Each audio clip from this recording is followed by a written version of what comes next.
All right, I do have 9 a.m. on my state issued computer, so we'll go ahead and get started. Good morning. My name is Robin Pope. For the record, today is Tuesday, June 13th, 2023. This is a meeting of the Assessment Appeals Commission to hear certain appeals scheduled for today. These hearings are being conducted both in person and virtually using Microsoft Teams and is currently being recorded. If you have technical difficulties or for some reason get disconnected from the call and are not able to rejoin the hearing, please contact Kawana Barbie and I'll give you her phone number. And I'll repeat it again so you can write it down. Her number is 615-747-5386. And once again, so that's just if you get disconnected or for some reason aren't able to rejoin the call, give her a phone call. Once again, her number is 615-747-5386. We are present today before the Tennessee Assessment Appeals Commission, who've been appointed by the State Board of Equalization to review initial decisions and orders of administrative judges and other related matters. My name is Robin Pope. I currently serve as the Executive Secretary for the State Board of Equalization. I'm designated to sit with the Assessment Appeals Commission today as a hearing officer. Pursuant to law, as hearing officer, I will preside at this hearing, rule on questions of the admissibility of evidence, advise the commission members as to the law of the case, and otherwise ensure the proceedings are carried out in accordance with law. Importantly, I am not a decision maker in today's appeals, so I do not participate in the deliberations. The decision of the commission is theirs alone. I'm just simply here as kind of a glorified secretary trying to make sure everything proceeds accordingly and on track for today. I'll now make some introductions before explaining the procedure. To my right is Mr. Matthew Childress. He is tax counsel with the State Board of Equalization. His role today is to assist the commission with questions during deliberations and offer guidance regarding the legal sufficiency of their conclusions. Like myself, he will not participate in the deliberations as a decider or a fact finder or a decision maker of today. His role is to assist the commission with any questions they have and make sure that their deliberations are legally sufficient. I'll now ask our commission members of our panel to introduce themselves for the record. I will point out our presiding member with Mr. Phil Russ, and so we'll go accordingly. So Mr. Russ, if you introduce yourself and make sure your microphone's working.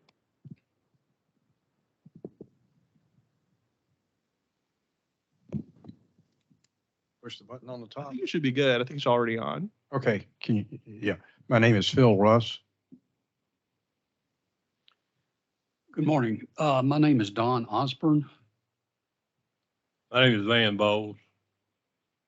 And as just a reminder for these telephonic hearings, if anyone on our virtual call is not able to hear anyone at any time, please speak up and let us know so that we can try to resolve that issue promptly.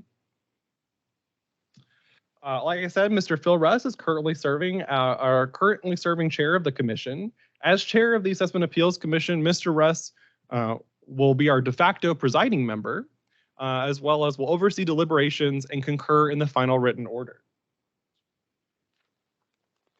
All of the appeals scheduled to be heard today are to be conducted based upon the record available before the administrative law judge during the prior hearing. The Assessment Appeals Commission may affirm the decision of the hearing examiner, that's the administrative judge in the prior hearing, or remand the case for further proceedings. The commission may reverse the decision if the rights of the petitioner have been prejudiced because the administrative findings, inferences, conclusions, or decisions are either 1, in violation of constitutional or statutory provisions, that is, did the judge follow and apply the law correctly? 2, made upon unlawful procedure. That is, did the judge not follow some proper procedure or is there some abuse of procedure? 3, was the decision arbitrary and capricious or otherwise characterized by an abuse of discretion or clearly unwarranted exercise of discretion? That one's a little more self-explanatory, but essentially, was the decision arbitrary? Or finally, 4A, so unsupported by evidence that is both substantial and material in light of the entire record. And then in determining the substantiality of evidence, the commission shall take into account whatever in the record fairly detracts from its weight, but they are not allowed to substitute their judgment for that of the administrative judge on questions of fact. So if the judge found a question of fact, you have to follow that fact finding from the judge. You're not allowed to, sorry, here we go. Basically what that means is was there a basis in the record for the judge's decision? If there is, then the decision is supported by evidence in the record. The commission can't replace their judgment for questions of fact made by the judge, but you're not required to ignore inconsistencies or evidence in the record that might suggest two answers. You can acknowledge that it exists in the record, but your job is to decide, did the judge have sufficient facts to support their decision? This means that no new or additional facts, testimony, documents, or other evidence may be presented to the commission. So we are not swearing anyone in today because there is no testimony today. The arguments today are limited to oral arguments regarding the judge's decision. Unless there's a unique scenario of an irregularity in procedure, and we'll address that if that is raised. A copy of the record has previously been presented to our commission members, meaning a copy of that technical record, the administrative record previously sent to all the parties for today, as well as a copy of the audio recording from the administrative judge's hearing. I also have with me a physical copy of the administrative record for every appeal to be heard today. And we've already disseminated a physical copy of the initial decision and order to our commission members. And you should all have that before you as well. Our proceedings today are pretty informal. I've organized our list of cases by what I tentatively believe will be the shortest appeals to the more complex appeals. We are not going in any particular order. We'll proceed from one case immediately into the next. If someone is not here, we will skip that appeal. We will come to them, back to them at the end. If they have not joined by the end of the commission's meeting today, I'll ask you to either default or dismiss that appeal. So with that said, I'm going to read off what I tentatively have as the order. We are free to change this if someone has a pressing need to go first or something like that. The first appeal I have is Nico Sergio versus the Cumberland County Assessor of Property. That will be with Staff Attorney Matthew Childress. The next appeal I have is for Sophie Muhammad versus the Davidson County Assessor's Office with Staff Attorney Emily Bennett behind me, and I will introduce her when she comes up. We're then going to, in regards to Westminster Chapel with Davidson County and Staff Attorney Matthew Childress. We'll then go to Roy Glenn Christie versus the Houston County Assessor of Property. That is also with our other staff attorney, Miles Crandell, who I'll introduce when he gets up here. And then our final appeal I have is for BMAC Incorporated versus the Comptroller Office of State Assessed Properties. And that will have staff attorney Miles Crandell as well. Like I said, these proceedings are informal. I'll briefly describe the charge to the commission before I hand it over to deliberations.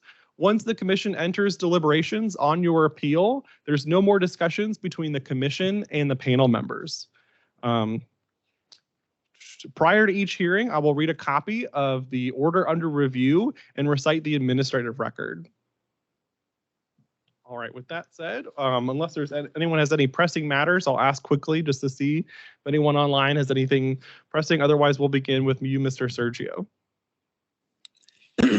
Appellant Nico Sergio is challenging the previous ruling under Tennessee Code Annotated 67-5-1506, item C. Under okay, item sorry, Mr. I didn't want to interrupt you. I just wanted to make sure we didn't have any other options. Not hearing anyone else speaking up with a pressing concern. We will begin with you, Mr. Sergio. If you wouldn't mind, just introduce yourself for the record. I'm appellant Nico Sergio. Thank you. And then I'm going to just make sure that we have the Assessor of Property on the line as well. That is the Cumberland County Assessor of Property's office. Is that Ms. Gilbert? Is that you? If it is, you are muted. I just want to make sure we can hear you on our commission hearings today.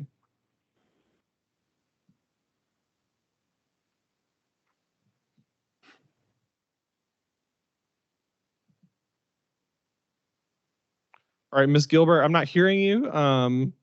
Might need you to call in separately. Can you hear me now? Yes, perfect. Okay. Okay. If you wouldn't mind just introducing yourself for Cumberland County. Sandy Gilbert, property assessor. All right, perfect. And with that, we can go ahead and get started. I'm going to read the notice of the administrative record as well as a copy of the initial decision and order.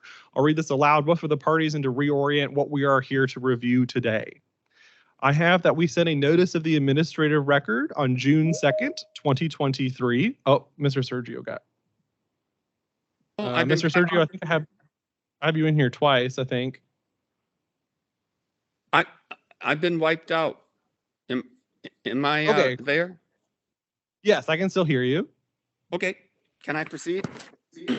Just a moment. I have to read a copy of the administrative record and then the initial decision in order. So on June 2nd, I have that we sent the parties a copy of the administrative record for this case. It consists of the certified copy of the technical record from Administrative Procedures Division, Judge Shannon Barnhill. That's the judge in that case. It consists of about a 71-page administrative record. We then have the notice of this hearing before the commission on page 72 of that administrative record, followed by the corrected notice of hearing before the commission on page 77. The initial decision in order, which I believe all of you have a copy of, was issued by Judge Shannon Barnhill on November 10th, 2022. The case information for this appeal is in regards to, Sergio Nico and Kellerman Eleanor for a Cumberland County property with a property ID of 065E C02200 special interest 000. This is appeal number 139139, and the APD administrative case number is 53.01-223892J, and this is for tax year 2022. The initial disorder reads, excuse me, gentlemen, Mr. Jones, if you're going to have a discussion, would you mind taking it out? Thank you. The initial decision order reads, the subject property is currently assessed as follows: a land value of $150,000, an improvement value of $313,300, with a total value of $463,300 and an assessment of $115,825. For tax year 2022, the Cumberland County Property Assessor assessed the taxpayer subject property. 2022 was a county-wide reappraisal year for Cumberland County. After an unsuccessful appeal to the Cumberland County Board of Equalization, the taxpayers appealed to the State Board of Equalization on June 15th, 2022. The undersigned administrative judge conducted a hearing of this matter on October 25th, 2022 by telephone. Nico Sergio represented the taxpayers at the hearing. The Cumberland County Assessor's Office was represented by Sandy Gilbert, Cumberland County Assessor of Property. We then have the heading of findings of facts and conclusions of law. The subject property consists of a parcel of land located at 62 Brummel Lane, Fairfield Glade, Tennessee. According to the assessor's records, subject tract contains a single-family residence and is zoned as residential. Mr. Sergio contended that the total value of the property should be valued at $325,000 or less. According to property records, the taxpayers purchased the property in 2008 for $395,000. The taxpayers presented 5 other properties relied on as comparables in forming their valuation of the subject property. The first property relied on by the taxpayers is a 2.85 wooded lot adjacent to the subject property. This property is classified as common property, is wooded with no improvements to the property, and with no access to the lake from the road.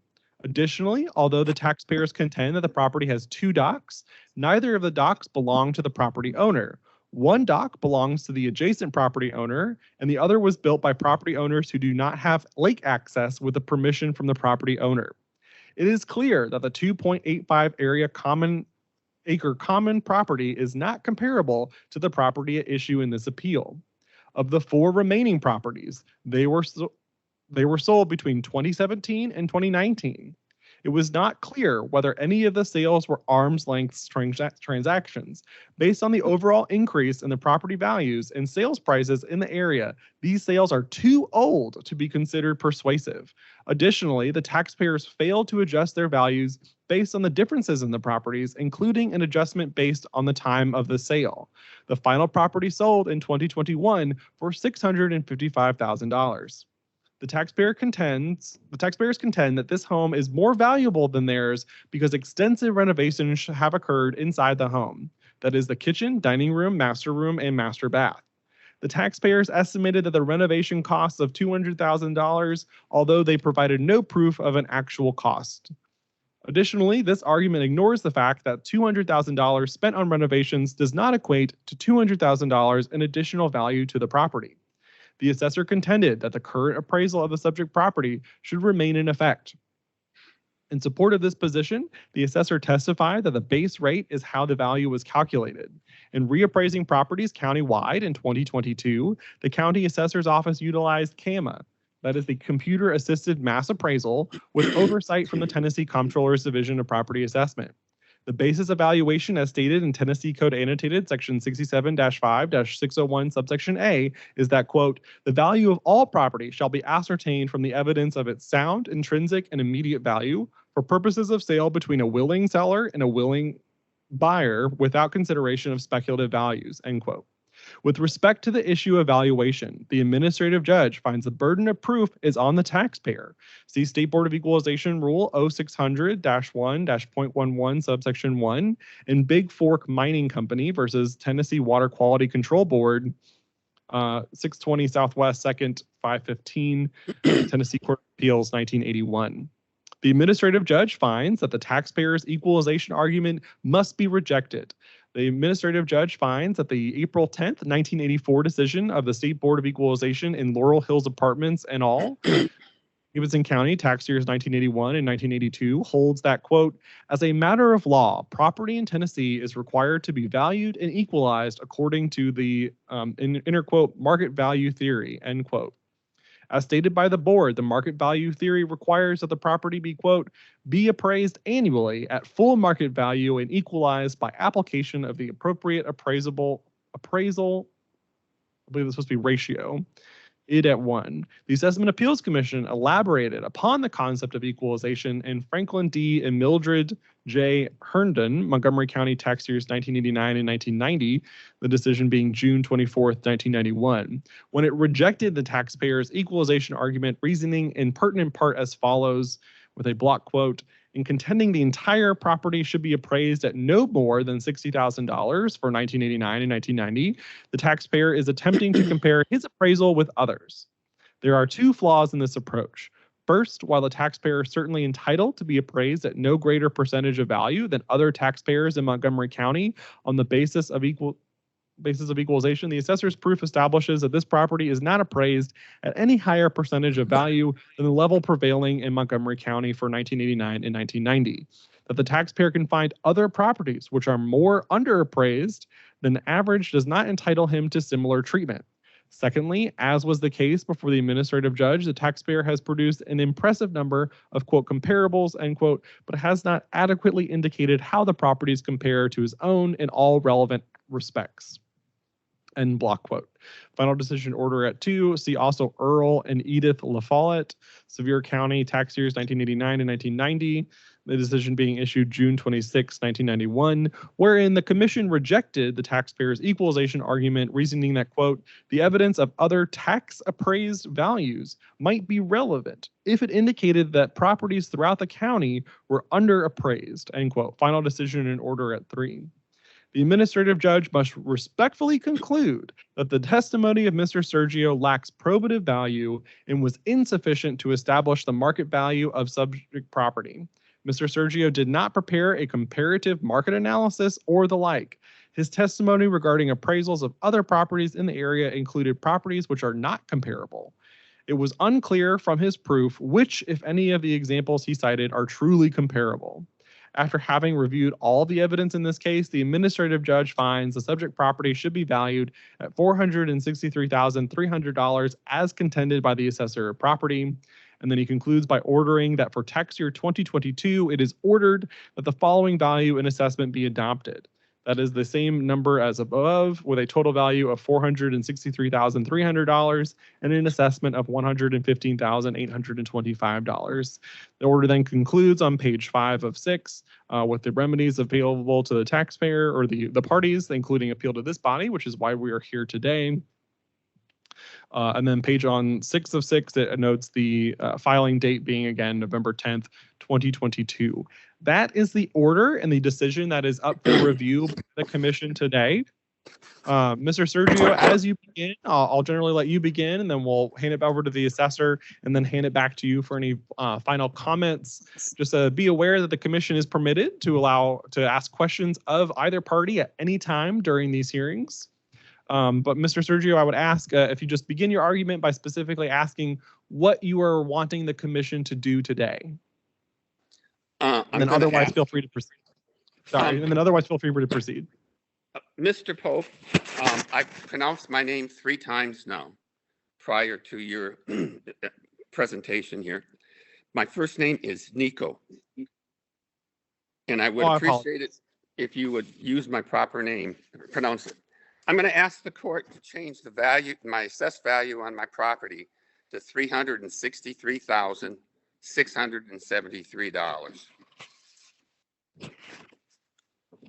Appellant Nico Sergio is challenging the previous ruling under Tennessee Code Annotated 67-5-1506, Item C. Under Item 4, unsupported by evidence that is both substantial and material in light of the entire record. Sandy Gilbert stated in her September 28, 2022 letter to the State Board of Equalization in paragraph 3, the homes that Mr. Sergio has submitted in comparison have all been assessed in the same manner as his own home. They are all considered the same type of quality, above average, and are similar in age. Of the 9 lakefront properties, that would be 51, 53, 55, 57, 59, 61, 63, and my home at 62 Brummel Lane and the adjacent lake property east of 62 Brummel Lane. My land is appraised at $1,154 a frontage foot. The adjacent property to the east of my property is appraised at $178 frontage foot. That is 15% of the appraisal per lake frontage foot of my land. The 6 other lots are appraised at 85%, 90%, 85%, 90%, 75%, 71%, 83%, and 90% of the appraisal per lake frontage foot of my land. Based on the heated or living square footage of my house of 1,805 square feet, my house is appraised at $174 a square foot. In comparison of my neighbors, their houses are appraised at $138 a square foot, $190 a square foot, $137 a square foot, $164 a square foot, $111 a square foot, and $110 a square foot. Based on these 2 factors, my property should be appraised at $363,673. Thank you. Any questions? Any questions? Oh, sorry. Yeah, and I apologize for mispronouncing your name earlier. Am I getting Mr. Sergio correct? Yes. Okay. And you asked the same question I was about to ask. Is any questions from the commission of Mr. Sergio? I don't have any. Mr. Bowles, do you have any? Not at this time, no. Mr. Osborne? I don't. No. I'll hand it over to Miss Gilbert with the Cumberland County Assessor of Property. Ms. Gilbert, as the non-appealing party, you are not required to make a statement, but if you have anything you would like to argue on behalf of this appeal, now is the time. Like I said in my letter, the county, it was an overall average increase of around 45%.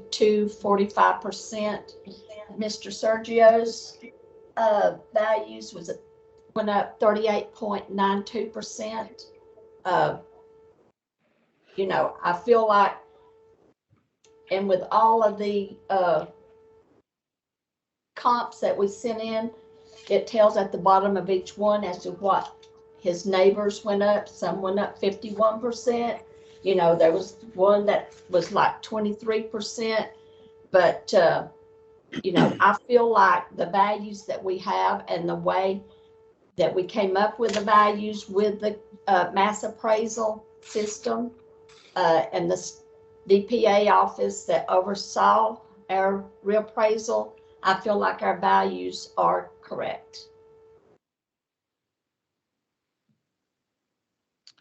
If there's anything Mr. further, Sergio, I'm sorry, Mr. Sergio was asking for his values to be lower than what he actually gave for his property.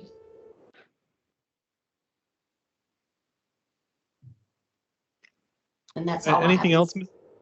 Okay, perfect. No, that's all. Any questions from our commission? I have none. Mr. Bowles? Now, the comparables that were sent in by the state, just looking through them, some of these dates are, some of these sales dates are 2015, 17, 17. These comparables to me look like nothing more but tax cards of the properties that were chosen to be used as comparables. This is a product put out by the assessor's office to describe the property. There's nothing about these forms that reflect an appraisal. It's just a product of the office, it looks like. And generated, I suppose, is it Miss Gilmore? Is that correct? Gilbert. Did you, Gilbert, there it is, I'm sorry. Did you appraise any of these properties at all? No, sir. That's what I thought. The state did, didn't it? Came through the regression analysis of the state, didn't it?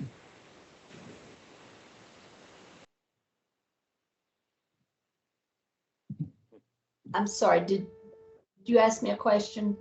Yes, ma'am. I said these property cards came as a result of a state procedure of regression analysis. So they're the authors of these tax values. Yes, sir, that is correct. Okay.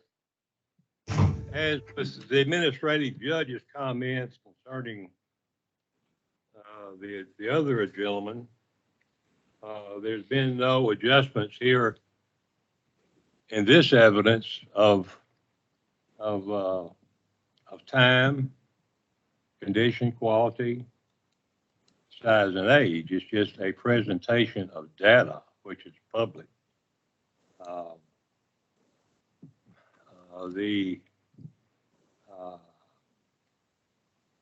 Mr. Sergio, I'm pronouncing that right, he also submitted the data that he printed off the state database, which is just nothing more than another record of what they're. Neither one of these this proposition has anything to do with appraising, really. So, I guess it's, what, I just wanted to be clear before I make my decision that that's the case here.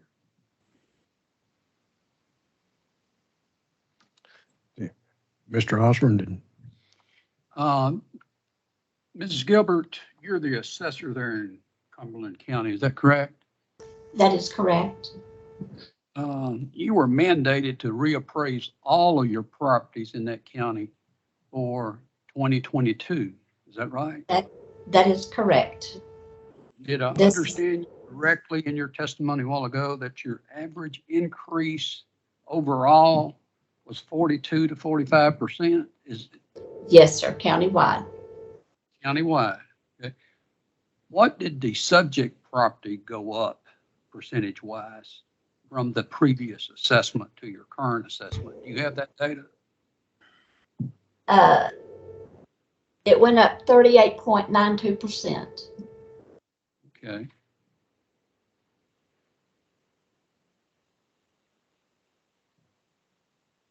And your assessment date is reflected as of January 1 of 2022. Is that?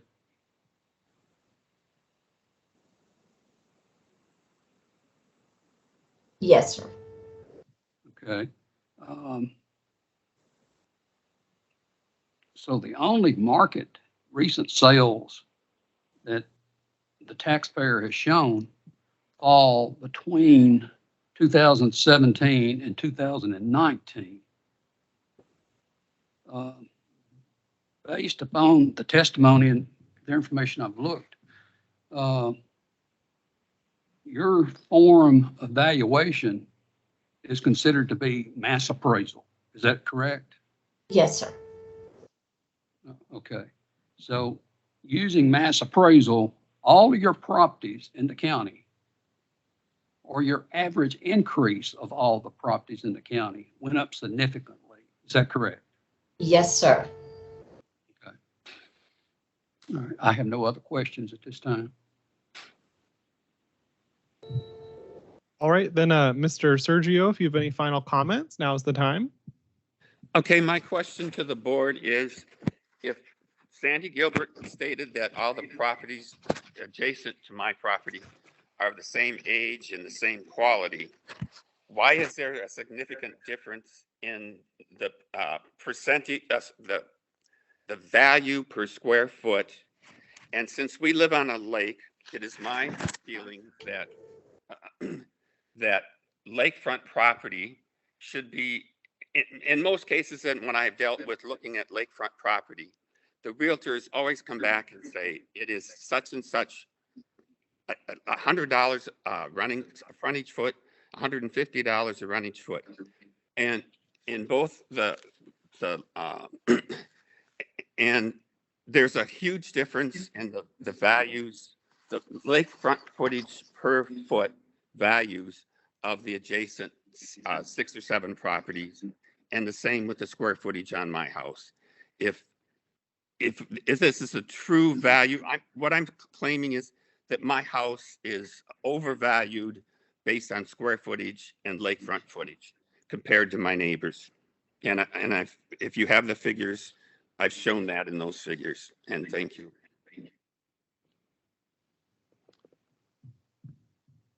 I might get confusing on this, but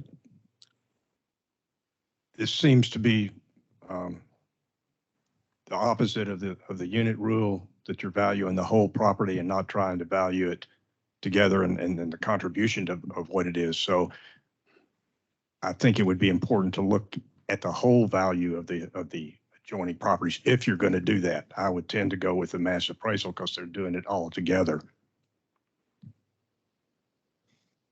Any final questions from our commission? Mr. Bowles? I guess not. So at this time, for our parties, that Mr. Sergio and Ms. Gilbert, the commission will enter deliberations. From this moment on, there's no more communications between the parties. That's you and the commission. Commission, as you deliberate, of course, Mr. Russ, you are our presiding member, and so I'll ask that you lead your deliberations. But again, you have Mr. Matthew Childress if you have any legal questions, and he may ask questions just regarding the sufficiency of your conclusions. But other than that, I'll hand it over to Mr. Russ to begin deliberations. I'm not sure the mechanics of mass appraisal, but in terms of the percentages, that certainly falls within what is called for in this earlier decision. I don't think following the necessity of the burden of proof and the fact that any comparables that Mr. Sergio had chosen, there were any adjustments to those to compare to his property. He has stated that just the percentages are different, or amounts per unit are different, but without talking about age or other conditions, making any adjustments, I would think, or would say that the administrative law judge acted appropriately, and I would affirm the administrative law judge's decision. Mr. Osborne? I tend to agree with your conclusion. I don't see that there's any market data that was introduced during the appeal where the administrative law judge could accurately ascertain what a current market value of the property would be. Could I ask you to speak into the mic? Yes, I'm sorry. Thank you. I agree with the administrative law judge, decision, and would also affirm his decision. Mr. Bowles?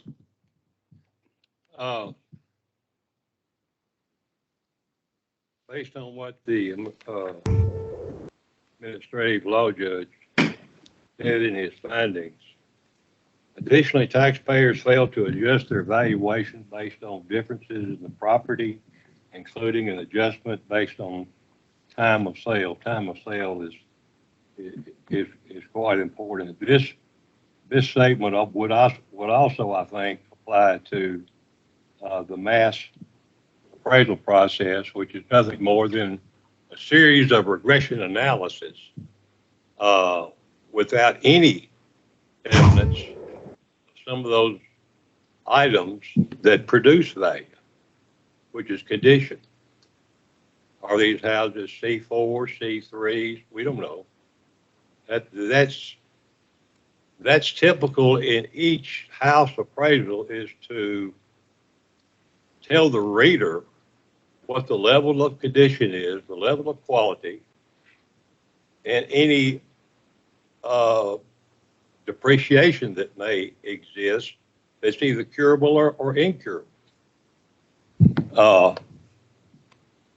And that's been lacking in both of these arguments. So I'm not impressed with either one.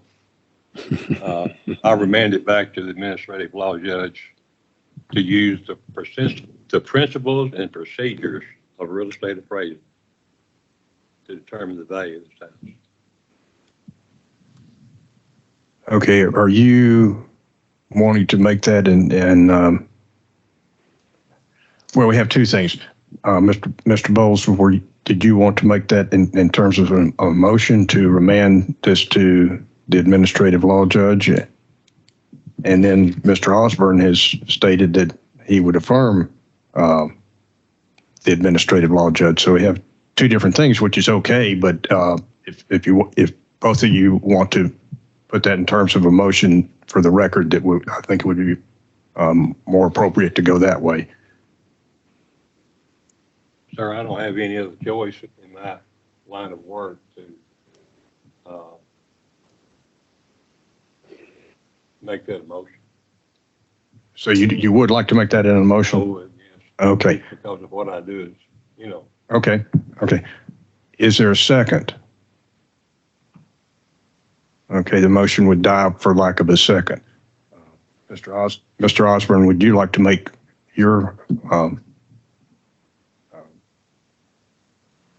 affirmation of the administrative law judge in terms of a motion?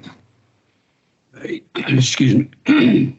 Based upon the data that was presented at the hearing with the administrative law judge, I see that he had no other recourse than to conclude the decision that he concluded.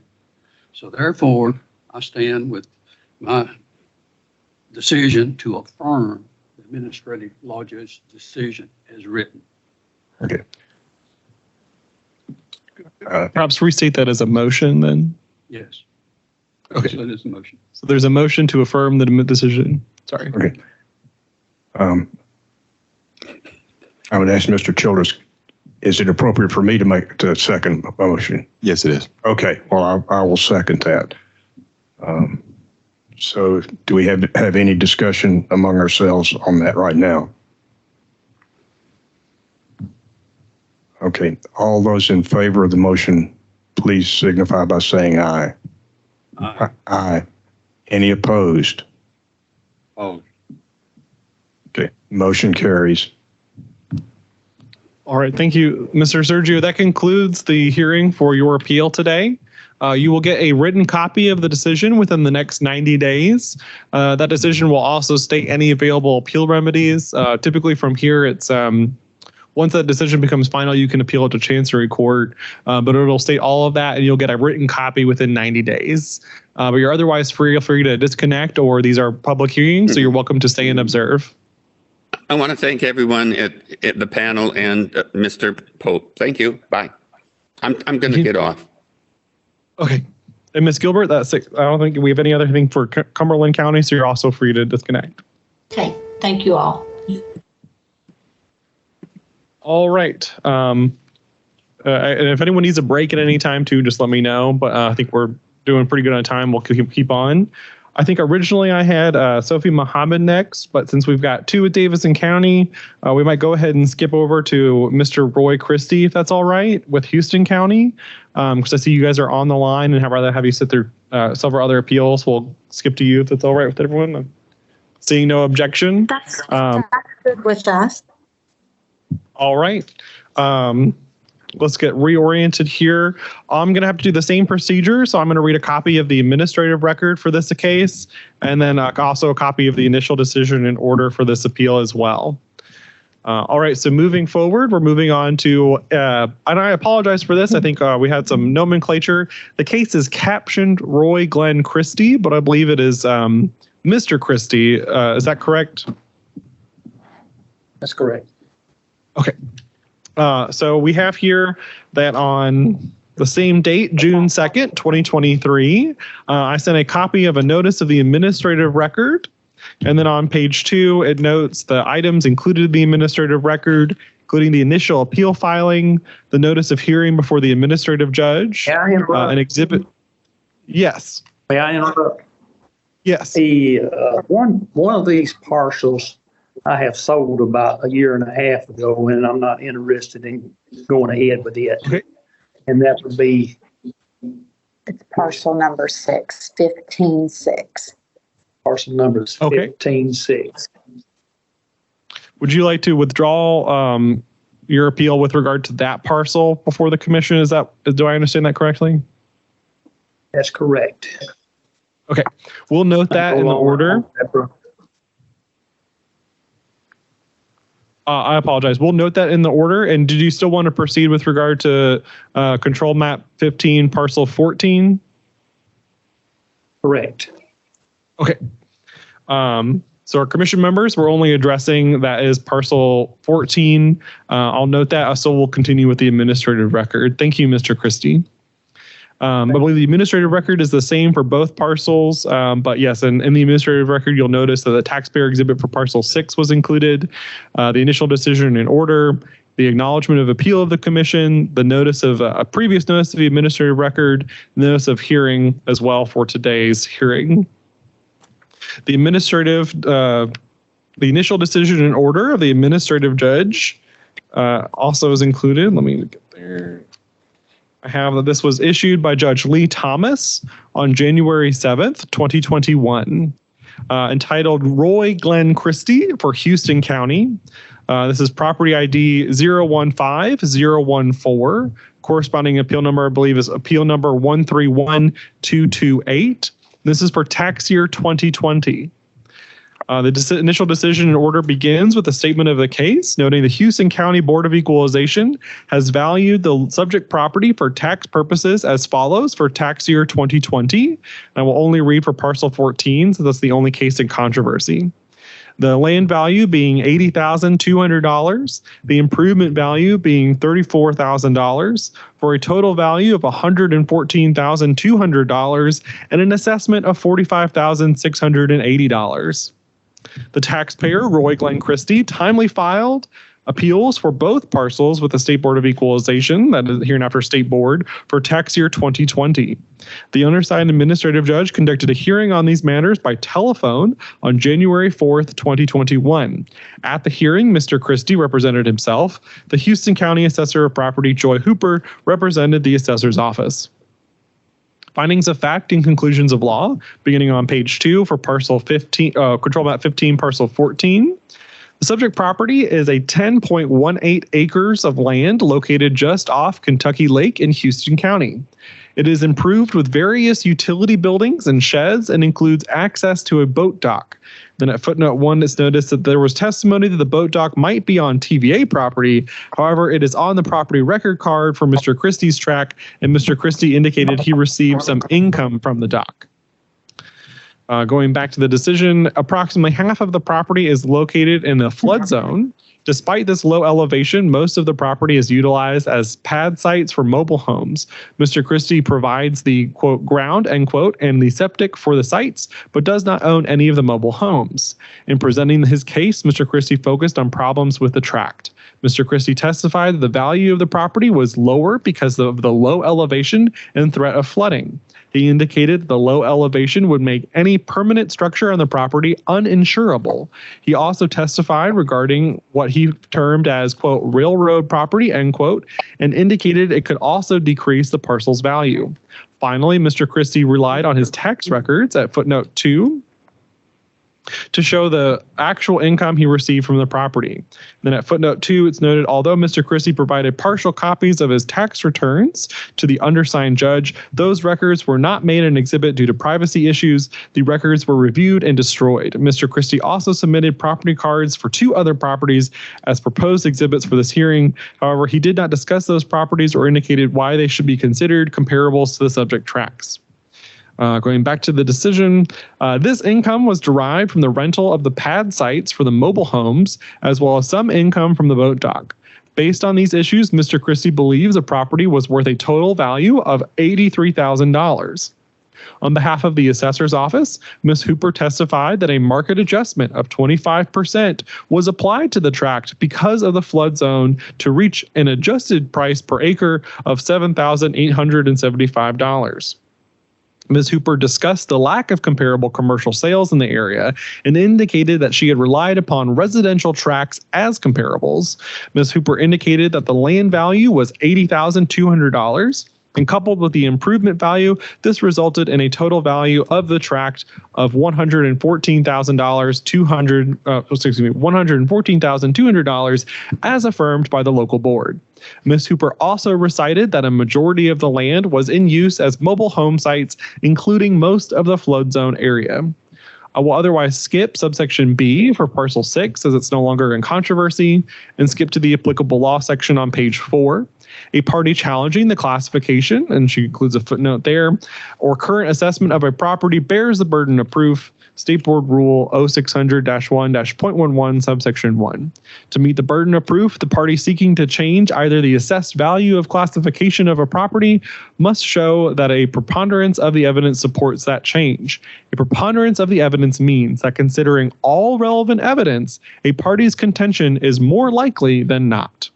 Pursuant to Tennessee Code Annotated Section 67-5-601A, subsection A, quote, the value of all property shall be ascertained from the evidence of its sound, intrinsic, and immediate value for purposes of sale between a willing seller and a willing buyer without consideration of speculative values, end quote.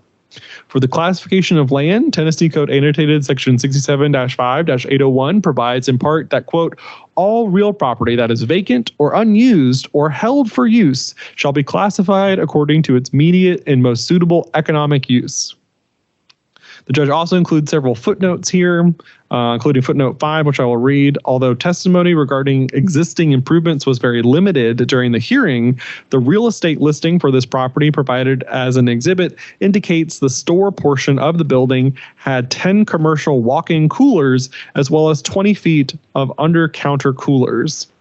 She then also cites several other supporting legal sources, including site decisions in footnote 6 and the statutory section in footnote 7. Continuing on page 5, the final determination. Upon a thorough review of the evidence submitted in this matter, the undersigned judge finds that the taxpayer has not met the burden of proof on either the value appeals or classification issues. The value found by the local board should be affirmed for both tracts. The judge further finds the classification for parcel 6 shall remain commercial. While the judge is not without sympathy for the taxpayers' concerns with the tracts, Mr. Christie has failed to provide enough evidence to show that the vacant commercial tract should be reclassified or that a lower value should be adopted for either tract. Despite the elevation issues, the majority of the underlying land of parcel 15 or control map 15 parcel 14 is being used to generate income by the rental of the mobile home pad sites. No evidence regarding either the value of the improvements or the underlying land was presented by Mr. Christie. Likewise, then she continues with parcel 6, which I will otherwise try to skip over since it's no longer in controversy. And continuing on page 6, for these reasons, Mr. Christie has not met the burden of proof to overcome the presumption of correctness from the local board's value finding or to justify reclassification of the vacant tract. It is therefore ordered that the following values be adopted for tax year 2020 and for parcel control map 15, parcel 14. That's a land value of $80,200, an improvement value of $34,000 for a total value of $114,200 and a final assessment of $45,680.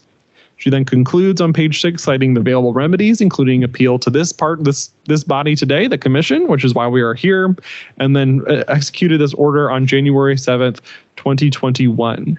Once again, that is the administrative decision that is under review for this appeal, as well as the administrative record previously sent to the parties. With that, I will hand it over to the parties, and we'll probably both do introductions, as well as I want you to, if you can, do a succinct statement of what you are requesting the commission do today. We'll start with Mr. Christie, if that's all right. Mr. Pope. Oh, sorry. Excuse me, but the issue is both value and classification of parcel 14. Well, we'll hear from Mr. Christie to kind of answer that question. Oh, okay. Commercial. It's just for parcel 14. Half of residential. I I don't use apologize. about half. All right, so Mr. Christie, if you could just introduce yourself and state what you were asking the commission to do today. My name is Roy Christie, and I'm not appealing the improvement part of the property, just the land itself. And my only evidence is just comparable properties in the area, within a mile of the area, of which one of them borders my property. And there's one a half a mile does the same thing I do, a campground, and it is split between commercial and residential. And I'd like mine split too, because I only use about half of my property. But anyway, I have 8 comparables, and that's my only evidence. And one of them is a recent sale, 028.04, and it's valued at $5,835 per acre. And I want mine within comparable properties in this area. I'd like mine valued comparable.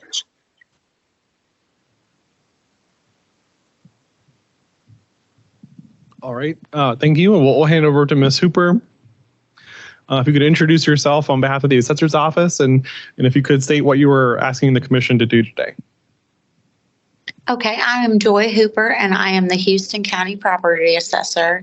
And I maintain that the values that were established in the 2020 reappraisal are an accurate reflection of the market value of Mr. Christie's property. I would like to make one clarification just for the sake of accuracy.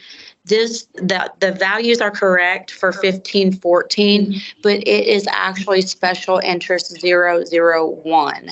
Not 000, that is under review.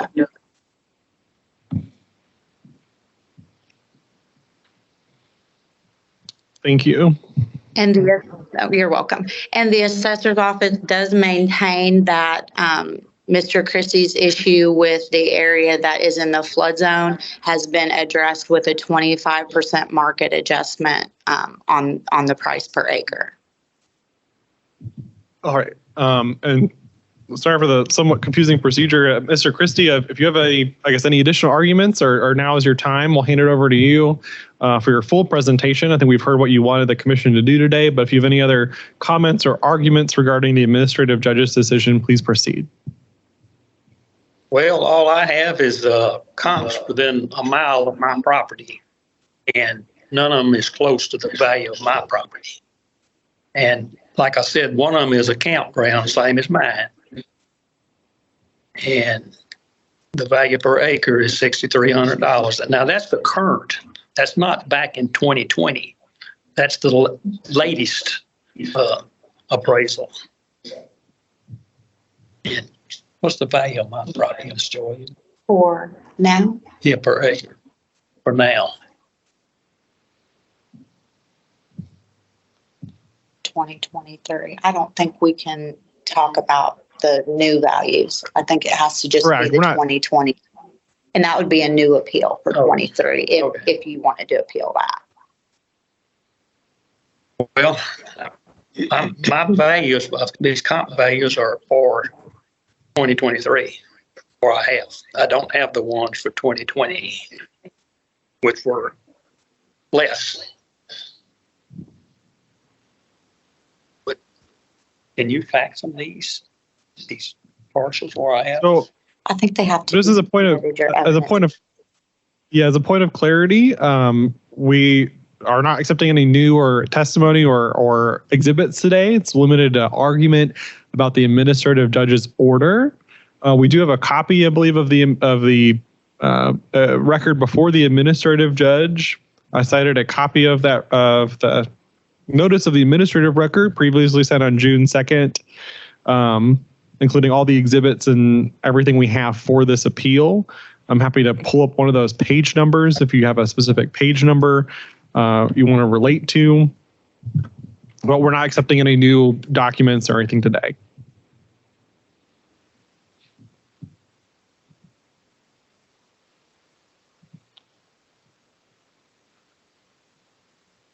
I guess I'll ask, do we have any questions from our commission? I will ask again, the classification for the whole property is it commercial or residential or what? Mr. Well, the whole thing presently is commercial, but I only utilize half of it as commercial. And I'd like it split. About half. Okay. Okay, thank you. Mr. Osborne. I'm a little. As far as confused access to the also.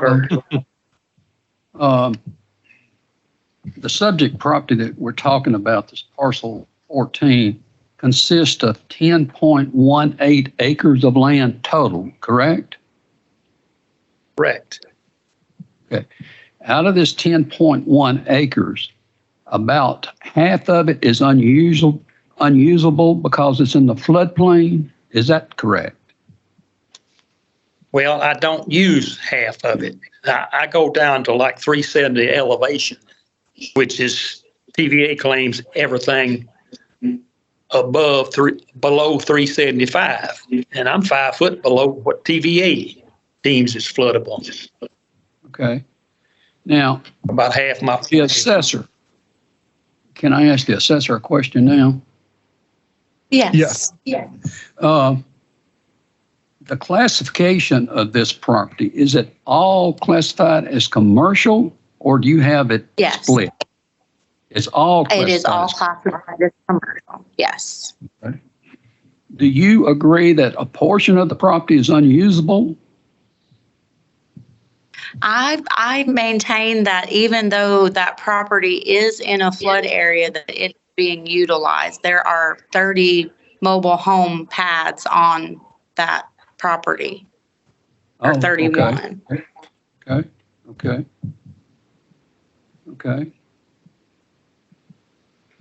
All right. But that's above flood zone, Ms. Joy. You also testified to the administrative law judge that the property was adjusted by a condition of 25% because of the flood area. Yes. Is that correct? Is that a Yes, sir. standard policy there in your county? It is. We will make an adjustment if there is a portion of the property that's unusable due to flooding. Okay, okay. So you believe and feel like you've already addressed the flooding issue? I do. I feel like that is a fair adjustment for any issues with that property. Now, you also made mention that there's no comparable commercial sales in the immediate area. Is this a rural area? It's down towards the lake. I do not have a lot of commercial sales in my county, and especially not commercial vacant sales, since Mr. Christie's main concern is the land value itself. So would you agree that the property is influenced due to its location to the lake? It's I do. Yeah. Okay. That's all I've got for now. Excuse me, but Okay. if it's influenced, is that a positive or a detriment? A positive. It's in a good location of the county as far as tourism and access to the lake, proximity to the lake. Okay. One other question, and this would be to Mr. Christie. There is a dock there that might or might not belong to TVA, but you're using it commercially. Is that correct? That's because I lease 4 acres from TVA. It's not on my property. I do not border the water. I have Okay. a boat dock, but I do not border the water. It was built in 1960. Okay. Thank you. Mr. Bowles? Mr. Christie, are any of the pads that you've got that you're, I guess, renting to mobile homes, are any of those pads located in the documented flood zone? No, I don't think so. So all the pads that you're receiving income off of are above the quote floodplain? Who established the floodplain elevation? Well, I guess you say TVA does. They claim anything below 375, but in my case, mine goes down to 370 elevation because of the fact that the TVA never bought easement off the railroad property when it was when TVA flooded the lake. And that's why I go down to 370 elevation. So TVA It's not is, buildable. It's not insurable. so TVA is in control then of the laws regarding a floodplain elevation out there. Yes. Okay. Even though I own the property, TVA can flood it. Yeah. Have several times. Okay. Have they? What are you doing with the land that's supposedly in the flood zone? I just call it common ground. I keep the grass cut. You don't make any money off of it. No. That's all I have. So I want to be clear in my own mind on this. The 31 pads for the mobile homes, the elevation that those pads are on is above the 375-foot elevation. Is that correct? Well, I've never really checked it. I know majority of them are anyway. Some of them could be lower. I just don't know really. Okay.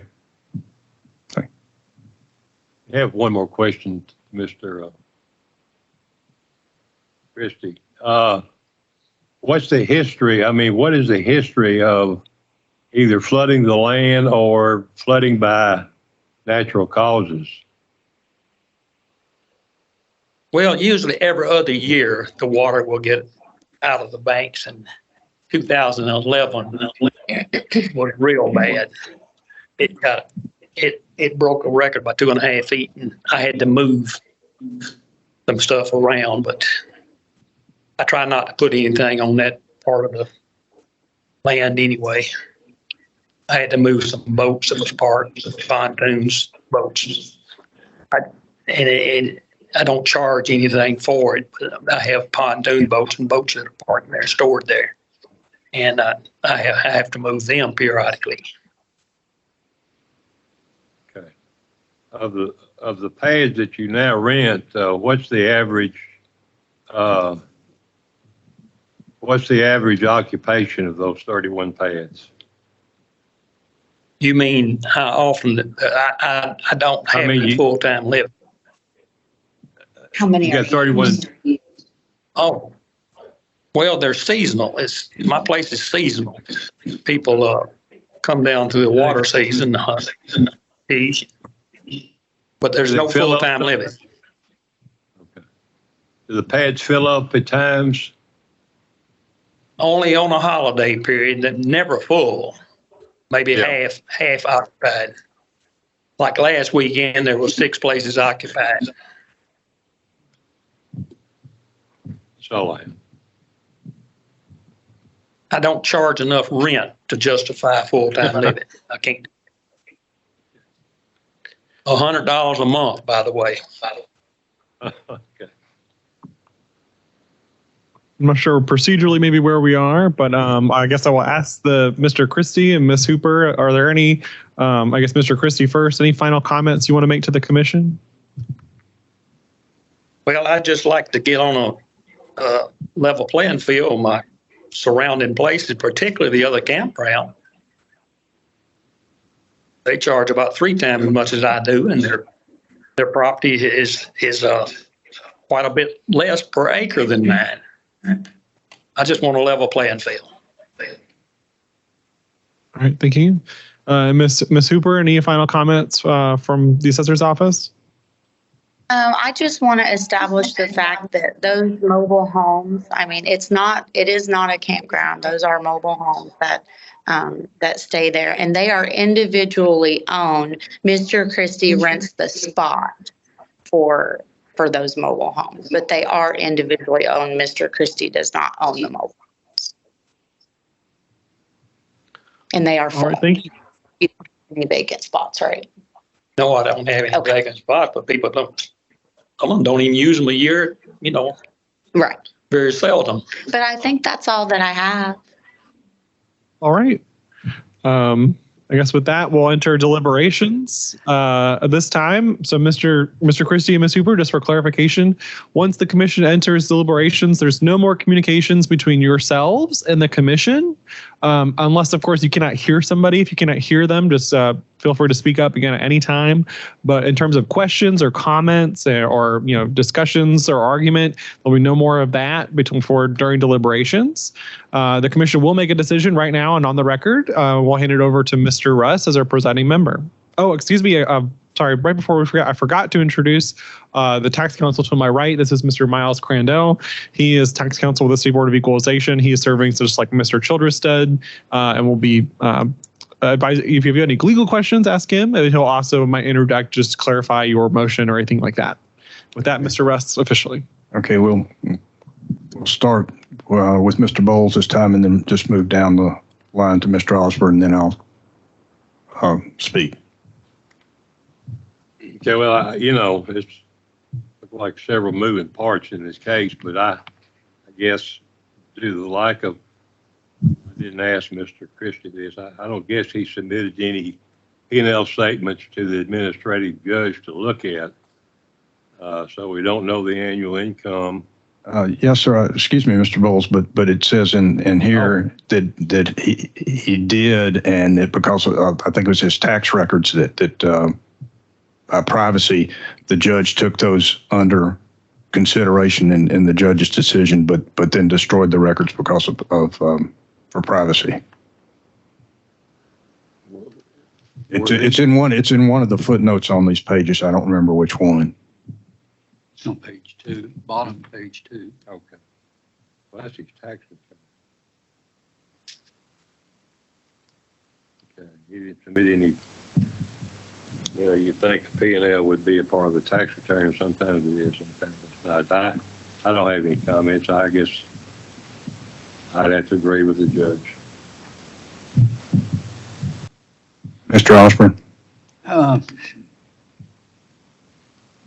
had some questions with regard to the area and what it was used for, and I'm still a little questionable on a few things, but based upon the testimony of the assessor and the property owner, it appears to be a piece of property that's has some issues with flooding, but it also appears that it's being utilized to its highest and best use under current circumstances.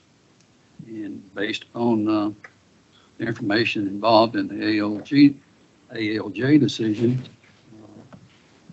I don't have any other questions.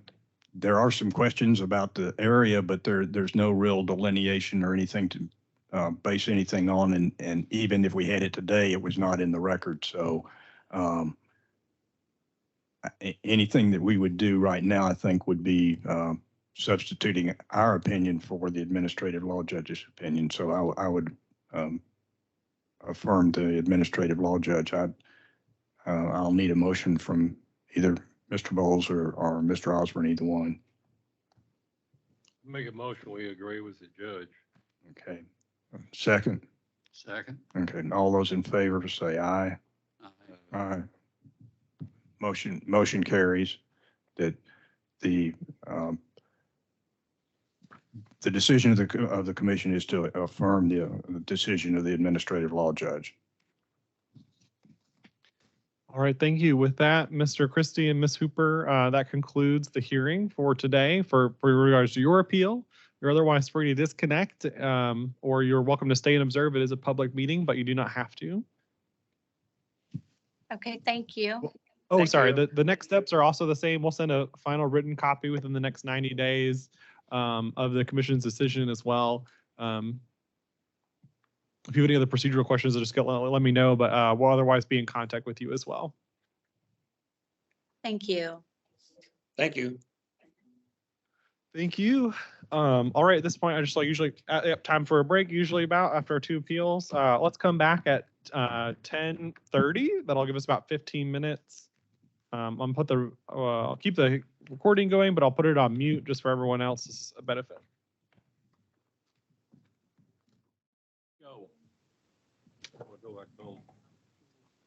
We got about 60 seconds, I think, till we officially get back on. So let me check my time.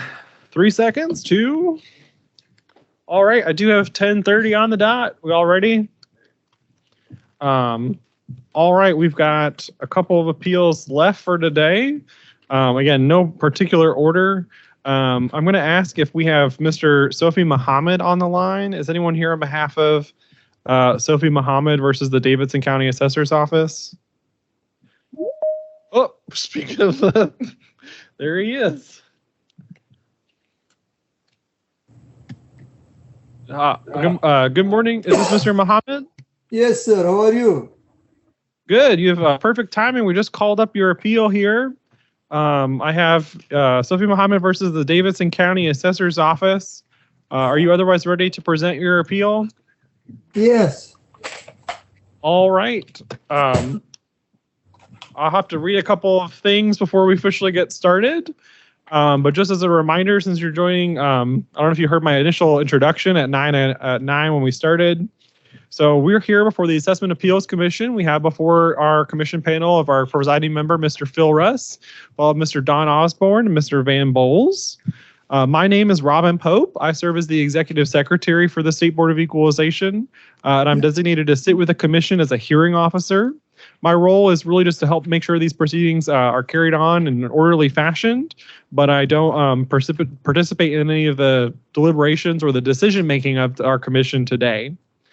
Just as a clarity and as a reminder, we're not hearing any new testimony today, so there's no new exhibits, no new testimony, no so we're not going so no new photographs or anything like that.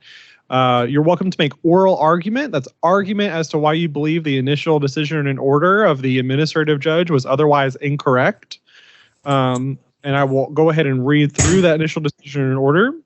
I have that on June 2nd, 2023, I sent out a notice of the administrative record for this appeal. And it includes a page numbered list of every document that's included with the record of this appeal. Previously sent a copy of this record to our commission members, along with an audio recording of the hearing before the administrative law judge. Just reading through it quickly on page 2 of that, or on the initial page 2 of that notice of administrative record. I have the record consisting of a property record card, the taxpayer's request to amend to include tax year 2019. I then have a notice of hearing, hearing exhibits, initial decision and order, an amended initial decision and order, acknowledgement of appeal to the commission, a notice of hearing before the commission, a pre-hearing brief of the Davidson County Assessor of Property, and then an order on a motion for continuance, then followed by another notice of admin record previously filed, and then finally notice of hearing before the commission for today's hearing, that is Tuesday, June 13th, 2023. I will read the amended initial decision in order because that's what's ultimately up for appeal before the commission.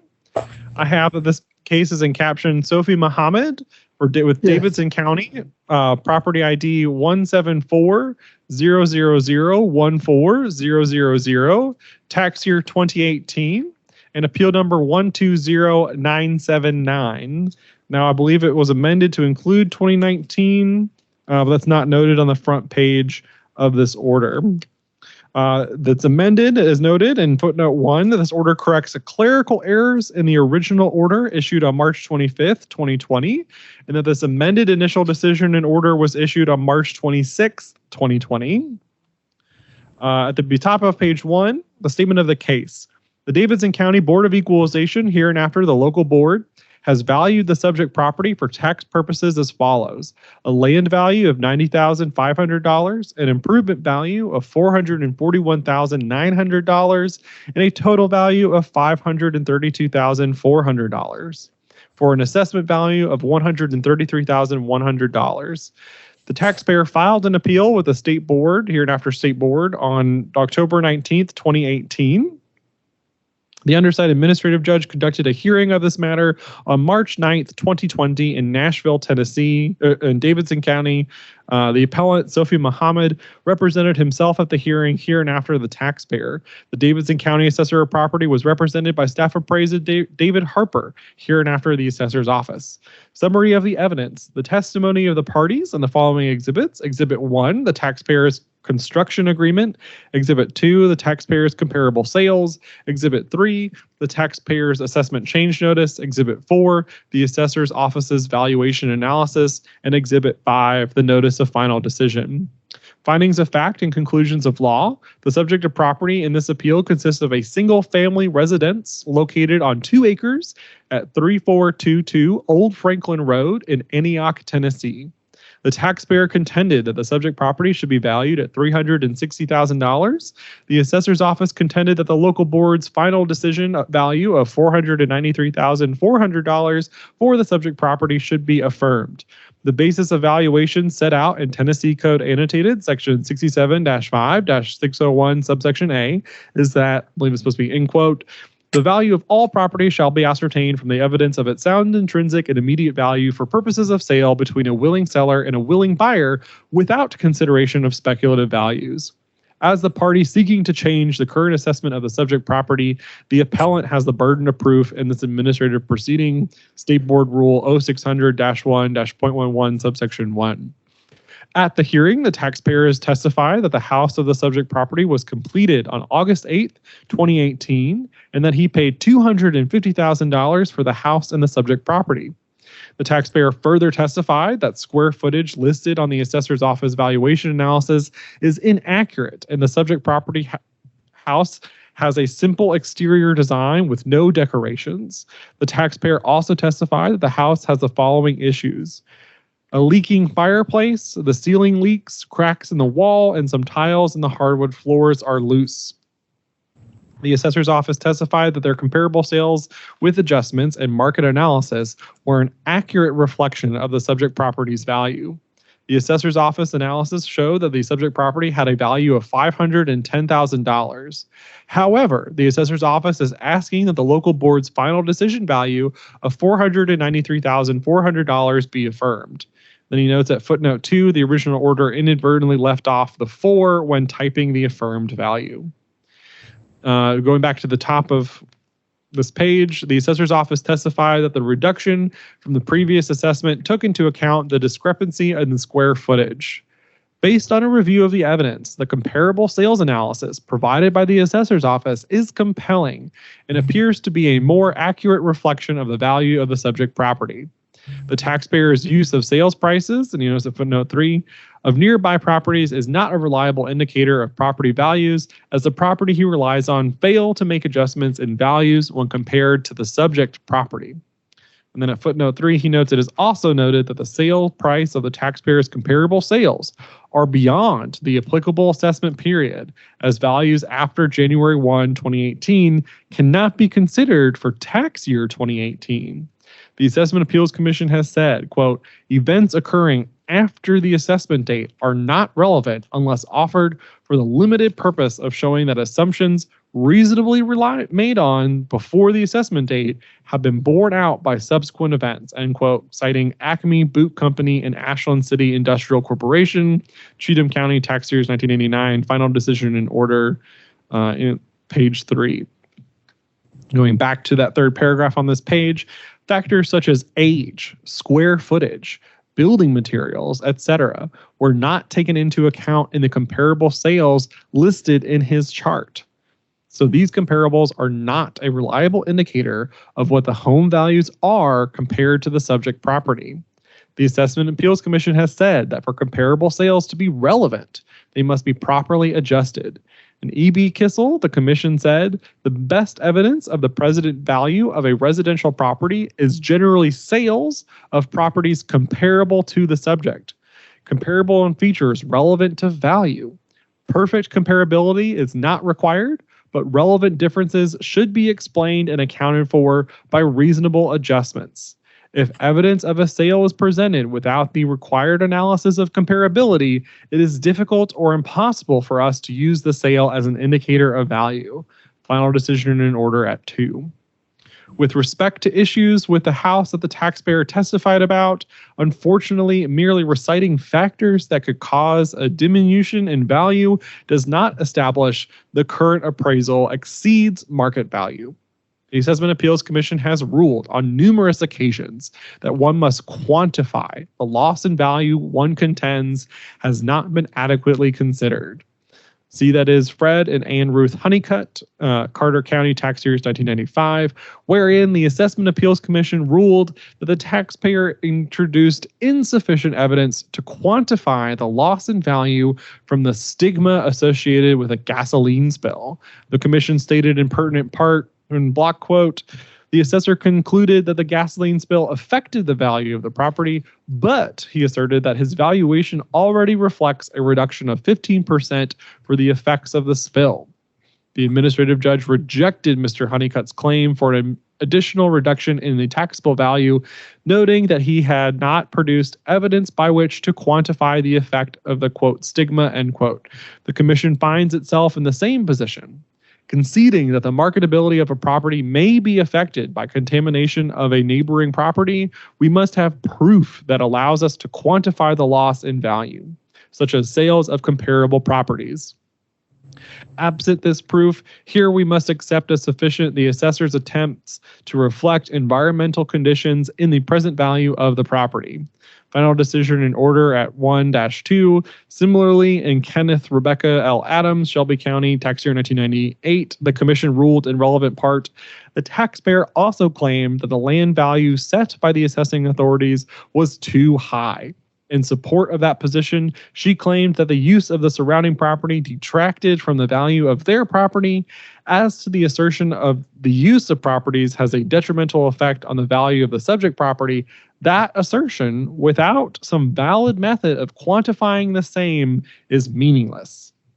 The assessor countered with proper properly adjusted comparable sales. These sales established a range in value of the subject property of $500,500 to $530,691. This led the assessor's office to recommend a value of $510,000 for the property. However, the assessor's office is asking for the final decision of the local board to be affirmed. Respectfully, the evidence introduced by the taxpayer is inadequate and cannot be relied on in this matter. The assessor's office comparable sales analysis supports the final decision of the local board. Order. It is therefore ordered that the following values be adopted beginning May 1st, 2018. And then it notes that the original order failed to include the prorated tax date. The final value ordered by the administrative judge again is a land value of $90,500, an improvement value of $402,900, a total value of $493,400 for an assessment value of $123,350. This page then concludes with available remedies, including appeal to this body, which is why we are here today. And then on the final page, it was issued March 26th by Administrative Judge Jerome Cochran and sent to the parties. All right. With that said, we'll proceed with introductions. We've already introduced our commission members for Mr. Muhammad. All right. Yes, Mr. Muhammad, if you could just introduce yourself for the commission. Yes, my name is Muhammad Sofi, live in Antioch, 3422 Old Franklin Road, Antioch, Tennessee. Okay. And then for the Davidson County Assessor's Office, who are here in person, we've got, please introduce yourself. Who's going to be arguing this appeal? My name is Brooke Thompson, and I'm an attorney representing the assessor in this matter. Joining me is Miss Lexi Ward, who is with the Metro Legal Department. Miss Pam Issue is with the assessor's office. All right. And I believe we have Miss Emily Bennett on virtually, and she'll be counsel for the commission today. With that said, we'll hand it over back to Mr. Muhammad.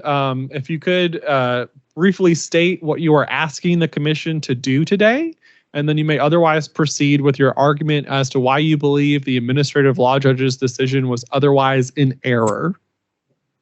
To be honest, that was in 2018. Right now it's 2023. It's been 5 years from the date that I have appealed. So right now I don't know what is the value of my house and the paperwork when I'm paying the tax, property tax. But I built the house and then the builder made a lot of mistake.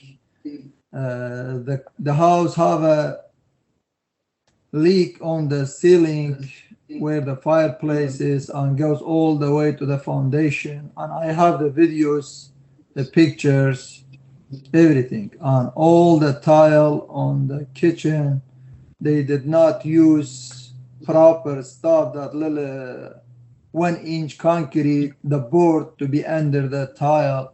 All that came off. And there is a crack on the inside wall too. And I have a lot of issues, to be honest, with the house. They did not use quality stuff. And I appeal it. I paid $250,000 for it on that time. And I don't know what you guys' decision right now.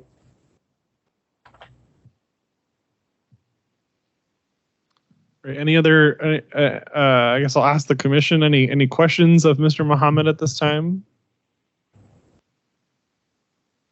I don't have any. Mr. Osborne? Excuse me. Yes, just to clarify, you said you built the house and paid $250,000 to build the house. Is that correct? Did I understand you right? Yeah, for the company who built it, and they still have not came over. I have those issues in the house, and I have the inspection, email from inspection, what's need to be done. It's been 5 years from when I moved to the house. After 2 months, it will be 5 years. I live in the house. They still have not came and fixed those stuff. They ignore me and they leave everything behind, whatever's wrong with the house. And right now, they don't even come over and they don't answer my phone. And I don't know what to do. Take them to court. I don't know. I'm not familiar on those stuff to court. And should I get a lawyer? I don't know, to be honest.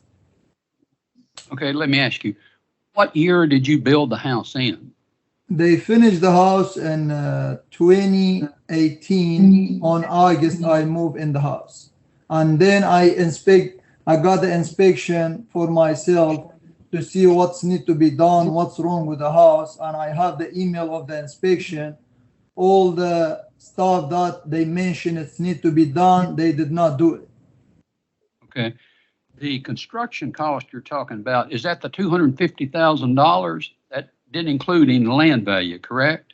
No, that's without land value, yes. Okay, got you.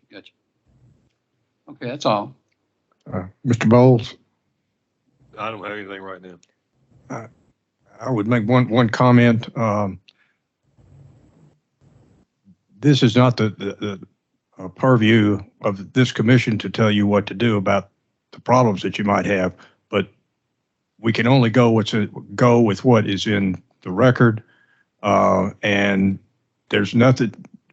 We would have no idea of what it would cost to repair, and all of those issues are really not anything that we can talk to you about.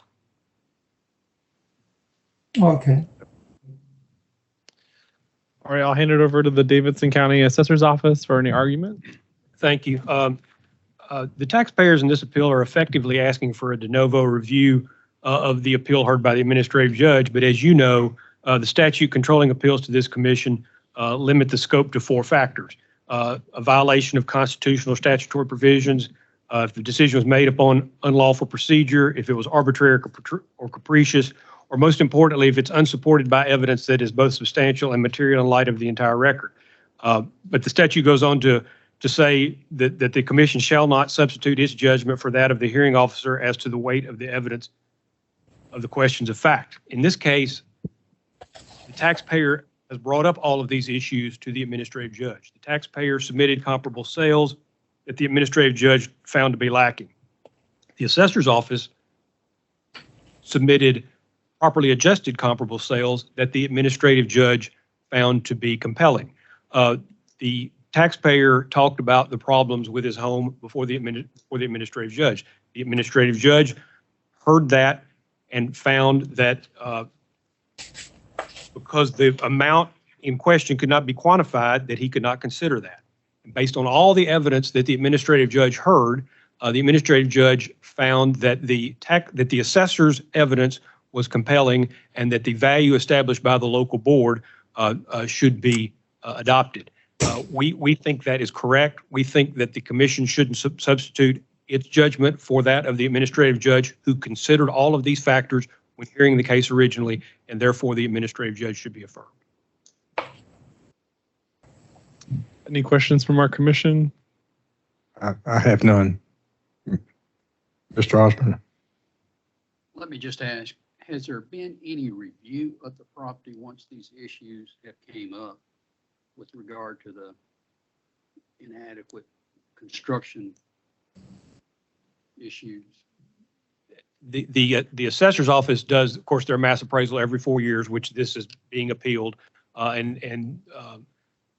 the time, the assessor's office made these comparable sales and compared them to the subject property. I don't know that any inspection of the property has taken place since then. That was the gentleman who did the appraisal is no longer with us. So that is not typically something the assessor's office would do. If a taxpayer asks the assessor's office to come out and inspect a property, that might very well occur. That hasn't happened. We can't tell you that it has happened. That's correct. In relation to that, they did say the taxpayer said that the first square footage of the house, the size of the house, and then I think that was said it was corrected by the local board. Does that involve going out there or looking at the plans, or how does that work?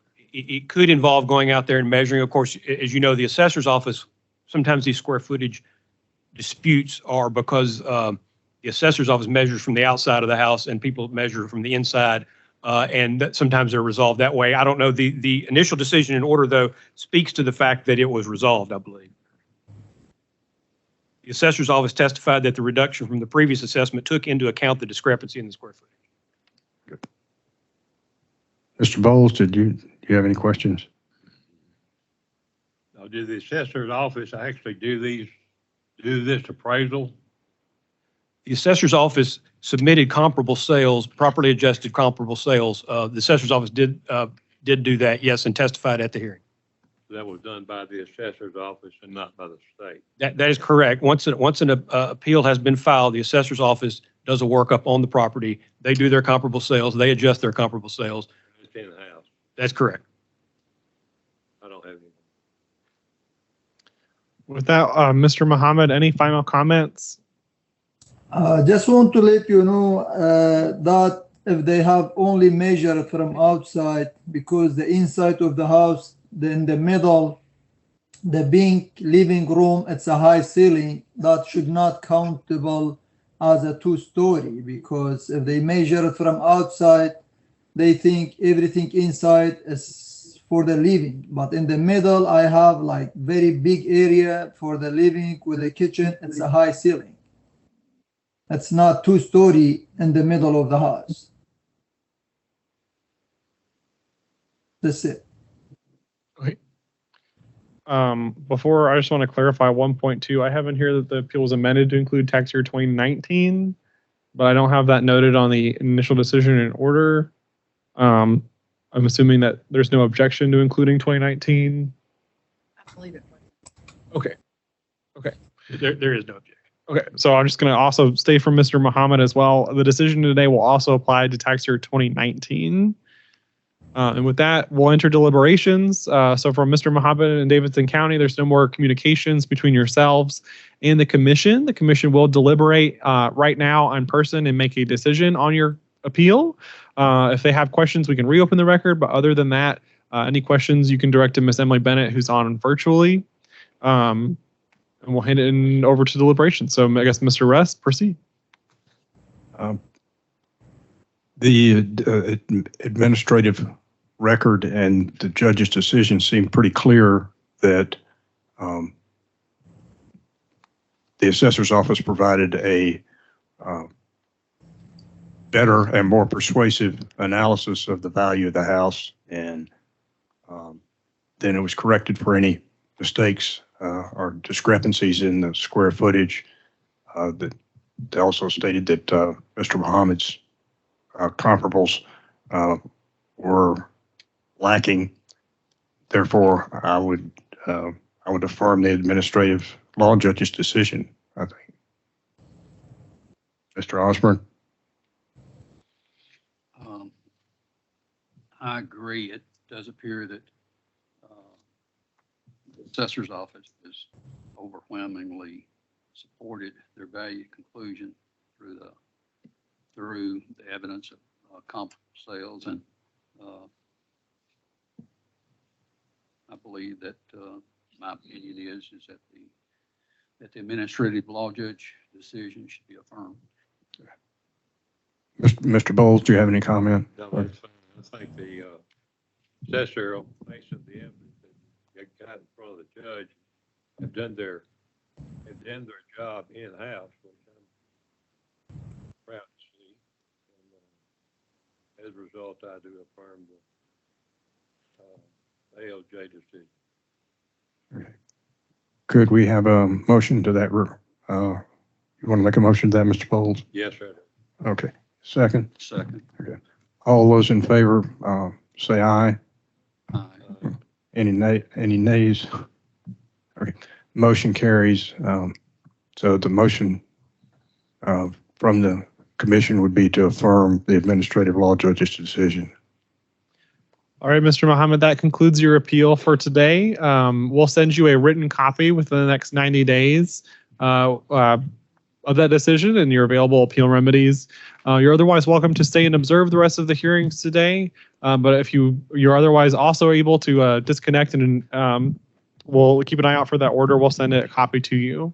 Mr. Poe, could I just remind the taxpayer that 2023 appeals are still open at Davidson County until the end of this week? Yes, I don't know if you heard that, but if you're looking to appeal your valuation for tax year 2023, you need to file a new appeal with the Davidson County Local Board of Equalization, and that appeal window is quickly closing and will conclude Friday. So if you want to appeal your 2023 taxable value or ascertain your 2023 taxable value, you'll need to contact the Davidson County Assessor's Office to get more information on that. Just have one question, if you don't mind. I would like to know how much you guys valued my house for the future property tax, like for 2023 tax, 2024 tax. I would like to know the value of my house right now, if you don't mind. So unfortunately, that price part of business not for today's hearing, but you can contact the Davidson County Assessor's Office and they can get that information for you. Oh, okay. Thank you so much. Thank you. All right, moving on. The next appeal I have is still with Davidson County. It's Westminster. We've got a couple names doing business as Stevens Valley, I believe. Thank you. I'll have you make introductions again just in a moment. I'm going to read the same sort of documents I have. So I have also on June 2nd, 2023, we sent a notice of the administrative record for this appeal. On page 2 of that, it notes the page numbers for all the documents we have included, that being the original exemption application, followed by the assessor's review, and then the initial determination, followed by the taxpayer's letter regarding the final notice to Davidson County, a notice of hearing, Exhibit 1, the taxpayer's case analysis with supporting documentation. Exhibit 2, the determination letter from the comptroller's office. Exhibit 3, the taxpayer's application for property tax exemption again. The initial decision and order, followed by the notice of appearance for the taxpayer, that means Mr. Kelsey Jones. Followed the taxpayer's appeal to the Assessment Appeals Commission. The acknowledgement of that appeal to the commission. A notice of the administrative record. A notice of hearing before this commission, and then the Davidson County Assessor of Property statement of position. I believe that's correct. And that being the administrative record for today. Moving over to the initial decision and order, I have this case as in regards to Westminster Chapel doing business as Stevens Valley Church, a Davidson County property with a property ID 0169-000-10500. This is a property tax exemption appeal with appeal number or record number 168183. Excuse me. That number's incorrect. It should be 138183. Because I kept looking this up on trying to find it and couldn't find it at all until I got all the paperwork that was sent out with what you sent us. Let me pull that up. I'm sorry, you said it should be what? I'm pretty sure it's 138183. Okay. It's in the records earlier, but if you go to the portal, the public portal, and use that number, it has no record of it. Thank you. I will make sure we correct that case caption moving forward. All right. The reading from the initial decision and order, we've got the statement of the case. This is an appeal pursuant to Tennessee Code Annotated Section 67-5-212, subsection B, subpart 2, I believe, from the initial determination of an application for exemption of the subject property from ad valorem taxation. The application was filed with the State Board of Equalization on July 8th, 2020, and a letter dated September 17th, 2020, State Board Senior Tax Counsel Emily Bennett notified the applicant, that is Westminster Chapel, doing business as Stevens Valley Church, hereinafter Westminster Chapel, that the application for exemption was approved effective July 8th, 2020. Westminster Chapel contested the effective date of the exemption and then timely filed this appeal with the State Board on September 17th, 2020. The undersigned administrative judge conducted a hearing of this matter on July 20th, 2022 at the Davidson County Assessor of Properties office. Westminster Chapel was represented by its tax representative, Mark Parton, and John Avery, the church administrator. The Davidson County Assessor of Properties Office, Staff Appraiser John Cantrell and Christina Radcliffe, and Lexi Ward with Metro Legal all observed but offered no testimony or position during the hearing. The following exhibits were introduced at the hearing. Exhibit 1, the taxpayer's case analysis with supporting documentation. Exhibit 2, the determination letter from the comptroller's office. And Exhibit 3, the taxpayer's application for property tax exemption. And then on page 2, we have the findings of facts and conclusions of law. The subject property of this appeal is a church located on 6000 Pasquo Road in Nashville, Tennessee. Article 2, Section 28 of the Tennessee Constitution permits, but does not require, the legislature to exempt from taxation property which is, quote, held and used for purposes purely religious, charitable, scientific, literary, or educational. Tennessee Code Annotated Section 67-5-212, subsection A1 provides that, quote, there shall be exempt from property taxation the real and personal property or any part of the real or personal property owned by any religious, charitable, scientific, or nonprofit educational institution that is occupied and actually used by such institution or its members purely and exclusively for carrying out one or more of the exempt purposes for which the institution was created or exists. There shall further be exempt from property taxation the property or any part of the property owned by an exempt institution that is occupied and actually used by another exempt institution for one or more of the exempt purposes for which it was created or exists under an arrangement in which the owning institution receives no more rent than a reasonably allocated share of the cost of use, including the cost of capital improvements, debt service, depreciation, and interest as determined by the Board of Equalization.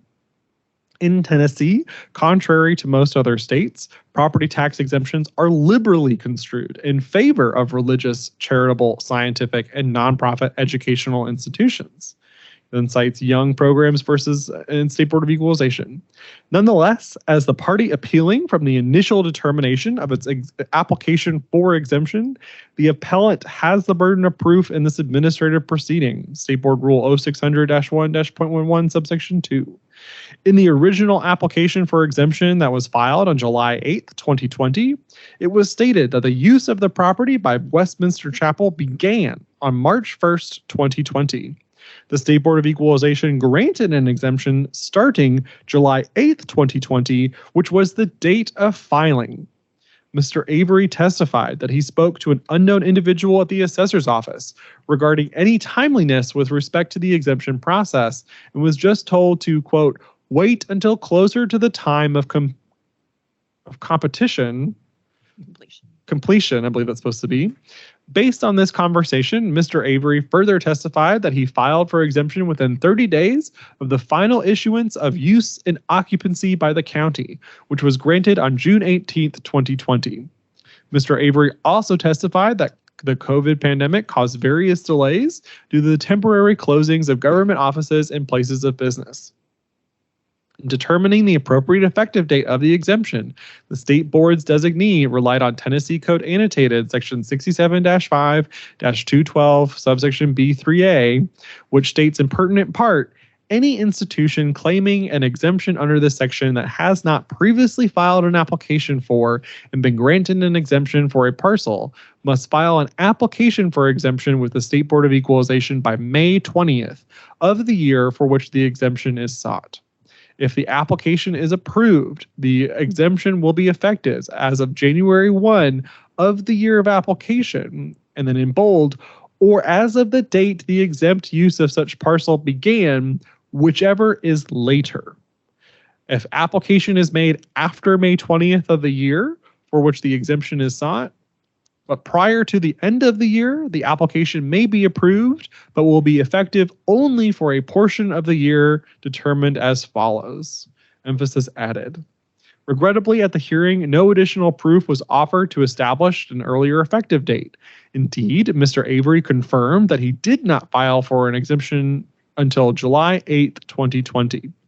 Further, Tennessee Code Annotated Section 67-5-212B3AB grants a 3-year throwback rule for religious entities if the transfer from one exempt religious entity to another religious entity, or if it is a replacement of religious entities' prior exempt property. However, none of these exceptions apply since Westminster Chapel did not purchase the property from a religious organization, nor was the property tax exempt prior to the purchase by Westminster Chapel. While I have no reason to doubt the events that transpired between Mr. Avery and the assessor's office, the statutes nor case law do not offer any relief in this situation. Unfortunately, the administrative judge, quote, cannot disregard or rewrite the conditions for property tax exemption imposed by law to accommodate even the worthiest of causes, end quote. And then he cites that to ICM Foundation. For these reasons, the administrative judge is compelled to affirm the effective date established by the state board. An order is therefore ordered that the initial determination of the state board staff attorney be affirmed, and the effective exemption date is July 8th, 2020. And concludes with the remedies available, including appeal to this body, and then notes that the order was issued on September 13th, 2022. I will disclose and otherwise note for the record that for exemption appeals, the posturing is somewhat different. The initial determination is made by a staff attorney, for instance, like Mr. Childress to my right, and is not determined by the county level. But for purposes of appeals, the parties included in the appeal is the county assessor's office and the taxpayer appealing the determination by the State Board of Equalization. Mr. Childress did not make this determination. He's otherwise serving as tax counsel and is here to advise you or offer any counsel you require, as well as the advise you as to the legal sufficiency of your conclusions. We have the taxpayers here. I'll ask them to introduce themselves in a moment. I'm trying to make sure I covered everything. I believe that is, but I just wanted to acknowledge that posturing that you'll see is a little bit odd for these exemption applications. Just put that out on the record for everyone kind of knows, because sometimes if we have I'm sure the assessor's office will also try to point that out as well. Let me see here. With that, I guess I'll go over introductions and hand over to Mr. Jones for the taxpayer. Thank you, Mr. Executive Secretary, and thank you, members of the commission. It is an honor and privilege once again to appear before you today on behalf of a exemption, a claimant for exemption, a thriving church here in Davidson County. It's grown by leaps and bounds, and they're doing great work. And I have with me today one of the persons who's responsible for that, John Avery, who is the church administrator. He won't be speaking to you in respect to the rule that there's no testimony at this level, but he is here and is vitally interested, as his congregation is, in the outcome. The taxes at issue, which were discussed on beginning on page 41 of the record, there is a notice of the unpaid tax for 2020, and that came as a surprise to Mr. Avery, and Mr. Avery mentioned that to the administrative judge. And that base tax for 2020 was about $71,000. The adjusted for the exemption that was recognized effective in mid-year, that left about $37,000 tax due for 2020 for the half of the year, the first part of 2020 that the exemption was not recognized. What was before the administrative judge was a claim that it should at least, the exemption should at least have gone back to March 1st, because the church began, that was its first day of full worship and use of the facilities. Before that time, as you'll see in the Exhibit 1, the timeline that begins on page 78, you don't necessarily have to refer to it. I just want to hit a few high spots. But so at issue is about half of the 2020 taxes. And what our case basically comes down to is that we feel the administrative judge unduly limited their consideration to the literal terms of the statute. And as pointed out in my appeal document that begins on the actually a couple of places, but if you look at page 115 of the record toward the back, I've got a little 3-page statement in support of the appeal, just a few paragraphs. I want to read briefly to you from that document if you want to refer to it. Paragraph 1, the initial decision and order concludes the church did not meet a specific statutory exception applicable to the exemption effective date. The statute simply says, if you don't get an application in by May 20th, then the exemption cannot take effect until the date of application. That's what hung up this church in this instance. As I go on to point out, though, in paragraph 1 of my document there, again, record page is number 115, page 115.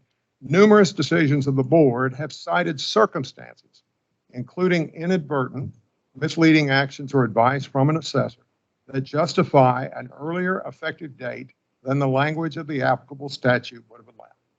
That's exactly what we have here.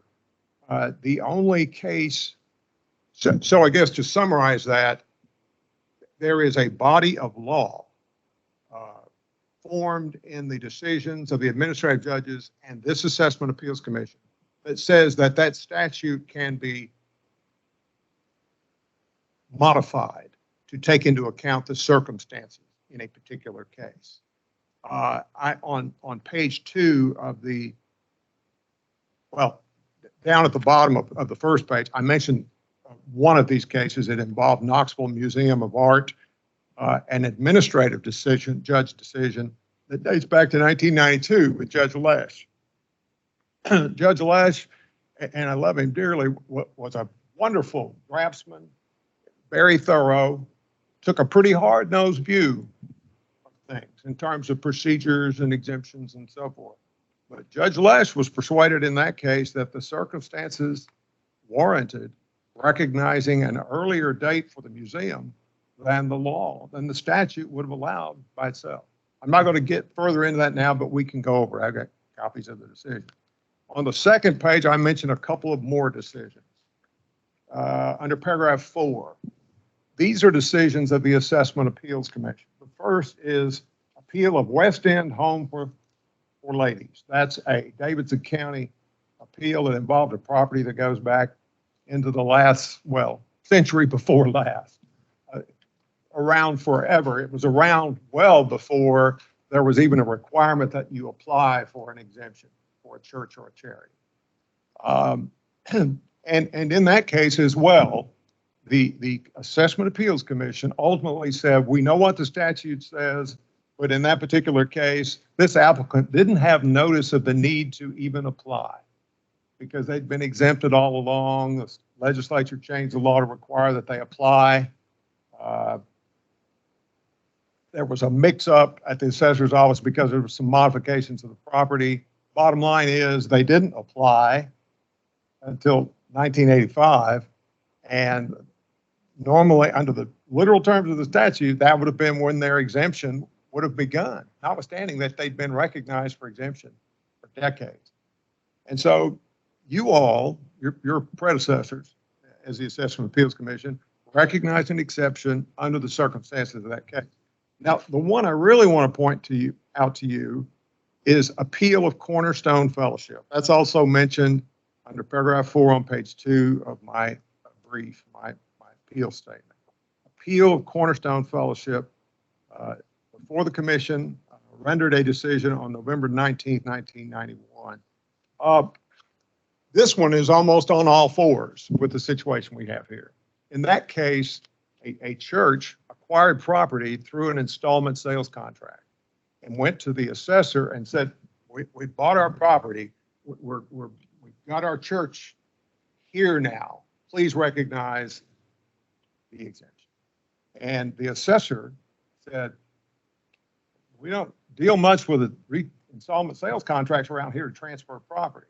We can't approve your application for exemption. Well, they eventually, this applicant ended up before the state board raising that same claim. And that's what was before the Assessment Appeals Commission.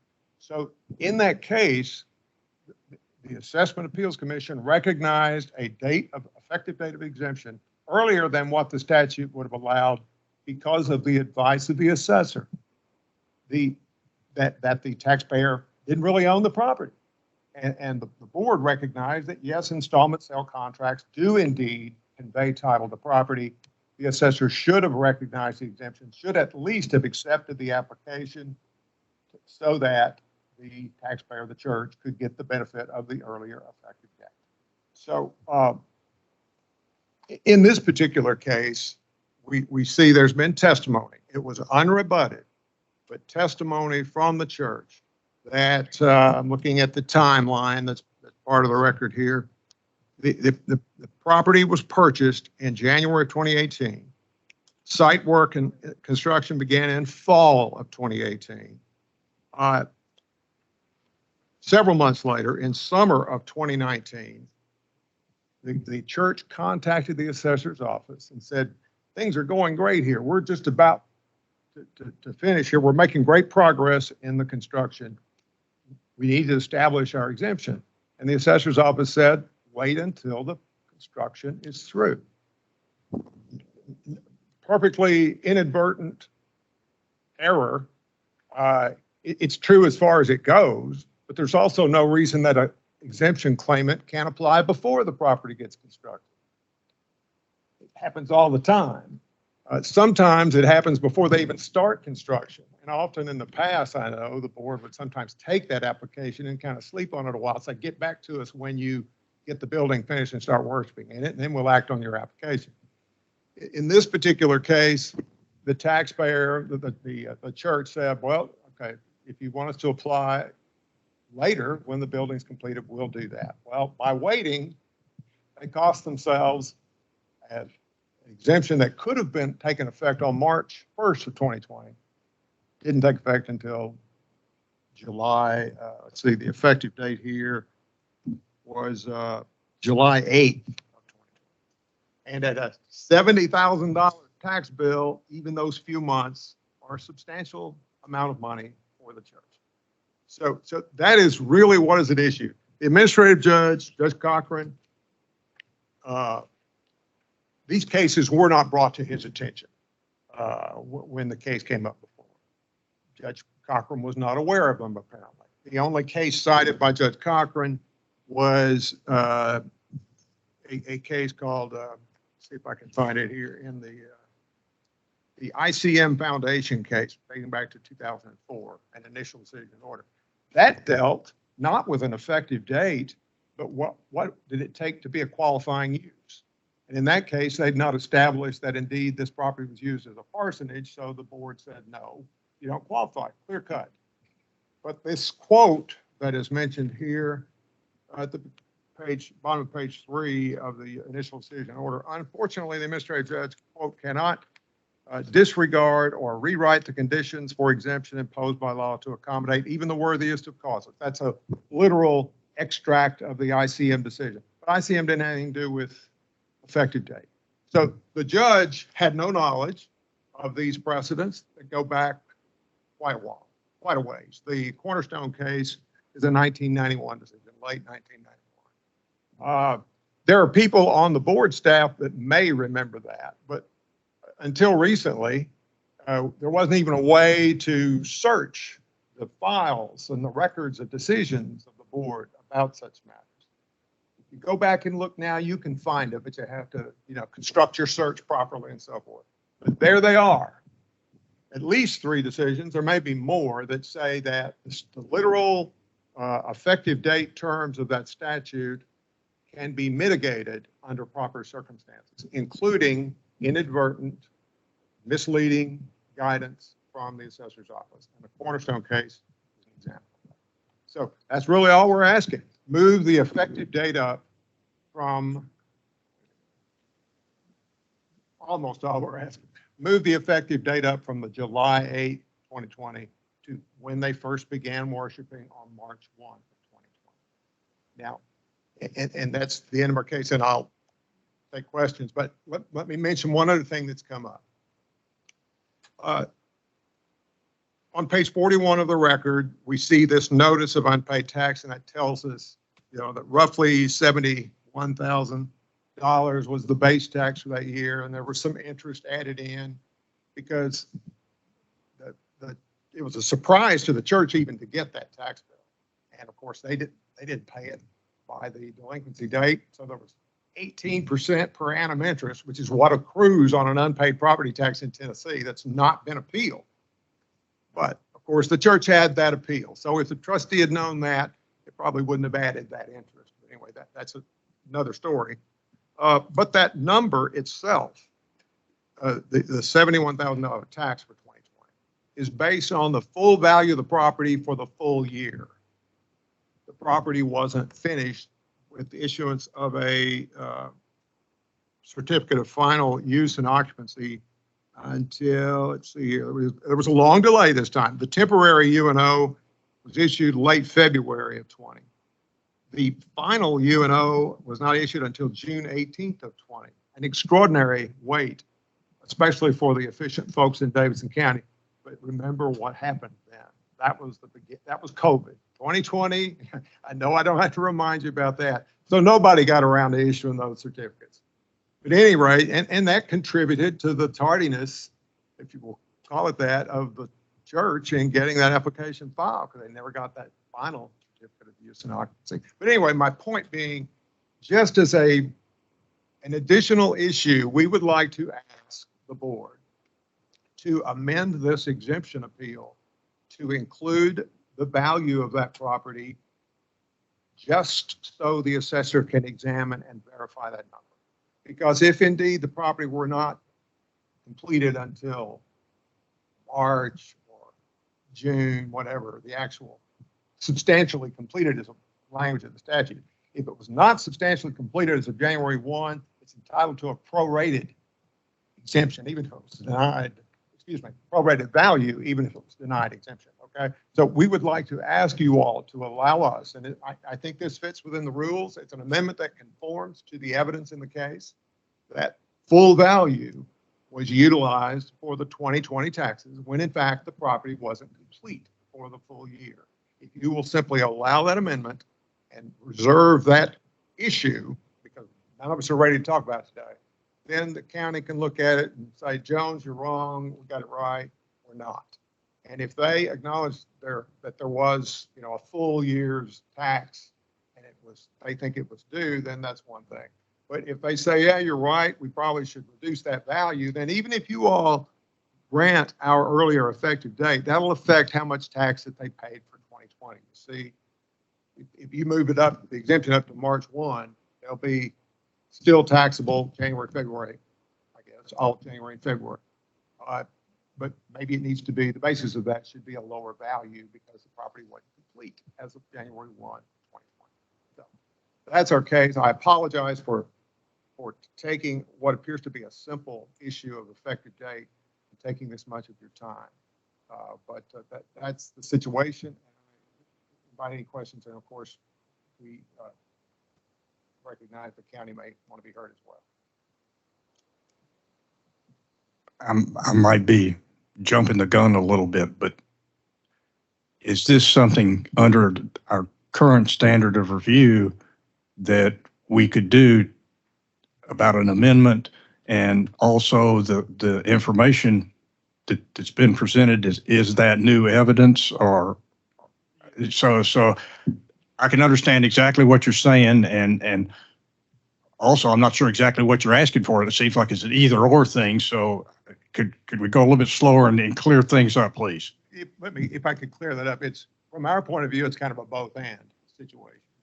We would like the exemption effective date to be moved up from July to March 1. Again, on the basis of that case that I mentioned and the principle established in some of your past decisions that the final word of the statute can be modified to reflect circumstances. And we think that has been shown. Undisputed, unrebutted testimony that the church contacted the assessor's office and they said wait. And they didn't necessarily have to wait. So anyway, that's the exemption piece of it. Sorry, I don't want to. I'll just try to help facilitate. I think what you're looking for is under the statute, and to answer Mr. Russ's question is, that we're not receiving new testimony today. But it was my understanding Mr. Jones is arguing that there was additional law that the judge maybe did not have before him at the time he made the decision. And so he's asking that the decision maybe did not conform or did not apply the law correctly. If that, am I kind of restating? Okay, Yes, so facilitate. That's correct. The value portion of what I've just mentioned is based upon the notice of unpaid taxes, which included the value that is a part of the record. It's on page 41 of the record, and it shows what value was applied. And that's a full year value. There's no notation in that notice that this is a prorated value for 2020. So it's before you, it's just that nobody mentioned it before the administrative judge. But you all, there's nothing, as far as I know, under this principle that you can't offer new proof. There's nothing that says you can't talk about amended issues that were simply overlooked, just like we're talking about these cases that were part of the law. They're not part of the facts or the evidence in the case. They're part of the law that would guide your decision. And we think that the administrative judge was not aware of that. So those were the two pieces. Okay, thank you. Any other questions? Yeah. Mr. Osmer, Mr. Bowles, either of you? What if there was consideration given for these other cases that Mr. Jones have brought up, would that be at a decision of the state board, or would it be at the assessor's office?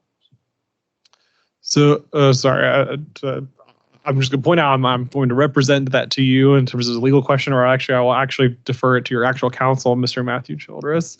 But I understand you're asking like a legal question with regards to the Previous case. decision in this. Yeah. Could you just restate your question, please? The cases that you mentioned about being considered in previous exemptions that have been approved, is that something that if we were to see that would be a agreeable approach, would that be something done by the state board exemption or the local assessor's office? Okay, yeah, so if I'm understanding it correctly, the procedural posture, the actual decision is issued by our office, the state board, and the cases that I believe Mr. Jones was referencing, those would have been considered by the ALJ, which would have been an appealable decision from essentially the Davidson County Assessor's Office. Okay. If that answers your question. But who would consider this particular case that we're talking about? The assessor's office or the state board? So I think that the posturing of this is that since it's at the commission level, if you were to remand this back for further proceedings, the one it would properly remand back to would be the administrative judge. I think theoretically the judge could then also remand it further back to the ALJ from the designee, but realistically it would be an unnecessary and superfluous step, to be honest. So Mr. Bowles, did you have a question or a comment? Or No, that last conversation helped me out.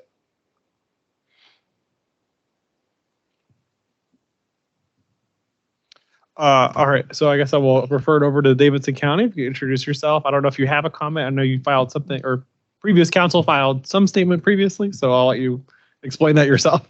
Yes, that was me. Good morning, commissioners. My name is Lexi Ward. I'm with Metro Legal. I do represent the assessor at a lot of appellate levels. And so, yes, I think you've got a basic grasp of sort of the timeline here. Use of the property began March 1st. The application was July 8th, and so that is the effective date given by the state board. And again, the assessor's office is not the one to look at the applications when they first come in. The assessor does not review them, make any determinations on them. That's with the state board. So any, I guess, advice or comments or guidance regarding that process is not from the assessor. So any phone call from any unnamed individual from the assessor should not be a factor in this at all. It's something that's additional and superfluous. But at the same time, the advice was not misleading. Had the church applied prior to completion of construction, they would have been denied by the state board. And so waiting until completion of the property makes them actually able to get the exemption that they are hoping for. And so even though this advice is not coming from the correct source, it is not misleading. And so again, the statute is very clear, and the ALJ is required to follow this statute by the letter of the law. And there is no, at the time, there was no case law, and I'm still not really aware of any. I have not seen it, but I can speak to part of it, I believe. But the statute is very clear in that it says, if application is made after May 20th of the year for which the exemption is sought, in this case, July 8th, but prior to the end of the year, the application may be approved, but will be effective for only a portion of the year as determined as follows. And then this next portion is 2 subsections below that, but was left out in the order. And it states, if the application is filed more than 30 days after the exempt use began, which it was because exempt use began March 1st and application was July 8th, the exemption will be effective as the date of application. So the statute is very clear in that the ALJ really didn't have a lot of discretion here. The date of the application was really determined by the statute, and that is July 8th. Without having prior access to these cases or notice of them from below, it seems that this case differs in that I believe one case, Mr. Jones stated that at the time, I think it was the second case you mentioned, there was no requirement for religious organizations to make that application. So again, very different because now they are. And in other ones, it seemed that the problem was notice of the application requirement for the exemption. And here, that's not the case either. The church was aware, the church reached out and contacted, albeit the wrong organization, but they did contact knowing that this was a requirement that they did need to follow and were aware of the application parameters. And so we would say that, this is unlike those cases. And without having been read them, I can't really speak to them otherwise, except to say that it seems that in this case, the statute does control. Again, we don't weigh in or review the applications as they come in, but those do come from the state board. And I will also say that I think at the end there was sort of an alternative request that stated was sort of, can we revisit the value of this property? While it is not this commission's discretion and within this commission's review, within your statutory standard of review, to add new issues on remand, it is certainly a very available conversation outside of this appeal that the assessor is very open to discussing with the church. So essentially, while it is not in your purview to add and remand new discussions that were not already brought up initially and have not gone through the ALJ's process, that is certainly something that the assessor would be open to discussing with the taxpayer outside of this to make sure that it is for that small portion of the year where the application had not been made, to revisit the value of that to make sure that it is proper and whether it's lower. So, and if you guys don't have any other questions, I believe that is it from me, unless Mr. Thompson has anything to add. I'll let Mr. Jones have if there are any questions at any time, just feel free to shout out. If you're looking for options, I will just know out there, if you're looking for options of what the commission can or cannot do, we do also have Mr. Matthew Childress who can help navigate that with you. But any questions of Ms. Ward? Seeing none, I guess, Mr. Wesley. No. And then, yeah, so now I'll hand it back to Mr. Jones for some final comments. If I might just reply to some of the points that have been made. The statement was made that the assessor doesn't give advice. That certainly may be true in many cases for many counties. But the assessor's office in Davidson County, in this case, and on this record, did give the advice that the taxpayer, the applicant, the church should wait in this case. It may have been vague, but the result of it was to induce the church not to apply at that time. The assessor did not refer the church to the state board for any better advice. They just simply said, you don't have to apply now. You can wait until later, closer to when the application, when the property construction is concluded. That's in the record. No doubt about that. You can read that in it was in the testimony, of course, of Mr. Avery, but you can also see evidence of it on page 85 of the record. This is a note confirming from Mr. Avery's accountant, the church's accountant. It's a very brief letter. She he's confirming this fact. I was going to file for exemption a year or so ago. This is dated in July 5th of 2020. I was going to file for exemption a year or so ago, but was advised by the assessor's office to wait closer to the time of completion of the new church. That was the advice that was given. It induced the church to not file when it could have then. Some of the construction had begun, and it resulted in what we see here. Now, the COVID was also a factor because that final use and occupancy permit didn't come out until June, and the temporary was out the end of February. That's why the church had its first service March 1st.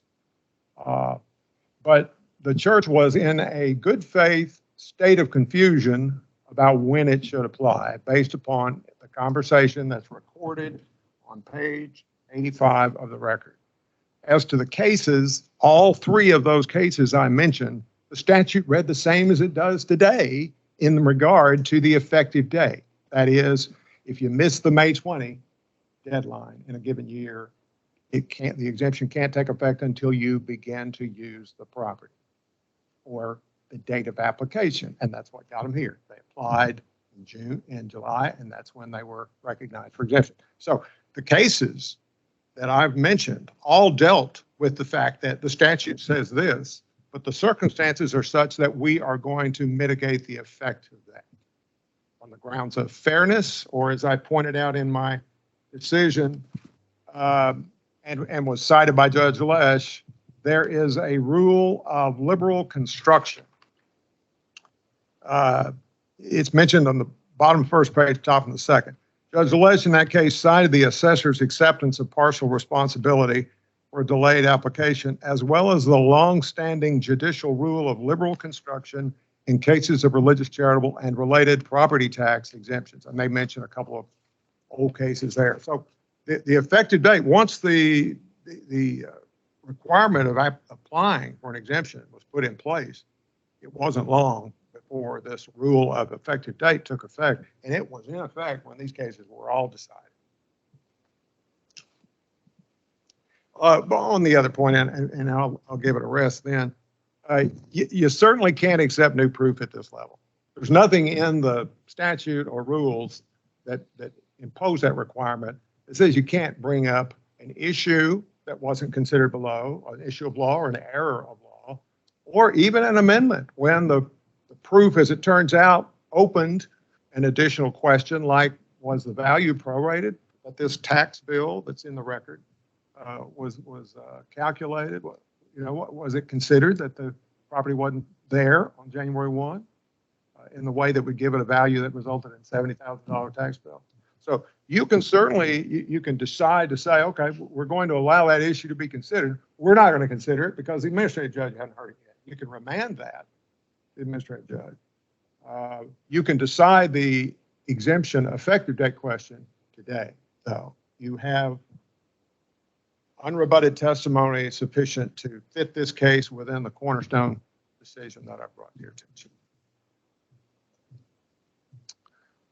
With that, any final questions from the commission? No. I will remind the commission too, if you have an idea of what you want to do, but are looking for words or how to translate that into an order or an action. Again, you have Mr. Matthew Childress to my right, who can help translate your intent into an adequate order. With that, we'll otherwise enter deliberations, so there'll be no more argument between the parties and the commission, and I'll hand it over to Mr. Russ to lead those deliberations. Okay, several things. First of all, I don't think that the assessor's office induced a delay. They just said wait, and there was a temporary UNO on February 28th, and the church started using it the very next day, March the 1st. So sometime in there should have been an alert to the church to start moving on getting the exemption started or whatever. Admittedly, it was temporary, but not, and there were some completions necessary. Going to that, And this is something that I wrote down so I could keep it clear in my mind when I went through this. That COVID has affected everyone and everything in innumerable ways. And I don't know what weight the commission's decisions will have after June 30th of this year, but I'm personally reluctant to support something that would use COVID as a reason for not following stated timetables and procedures. I would not want a precedent to be set because of COVID. I know also that for probably the last 5 years, the Davidson County Codes Administration has been overwhelmed with work, with more things to do. People that are there are starting, they're working more than 8 hours a day, and the attrition has been unbelievable without adding any new inspectors. So that would apply to everyone, whether there was COVID there. COVID didn't help, but it didn't help anyone.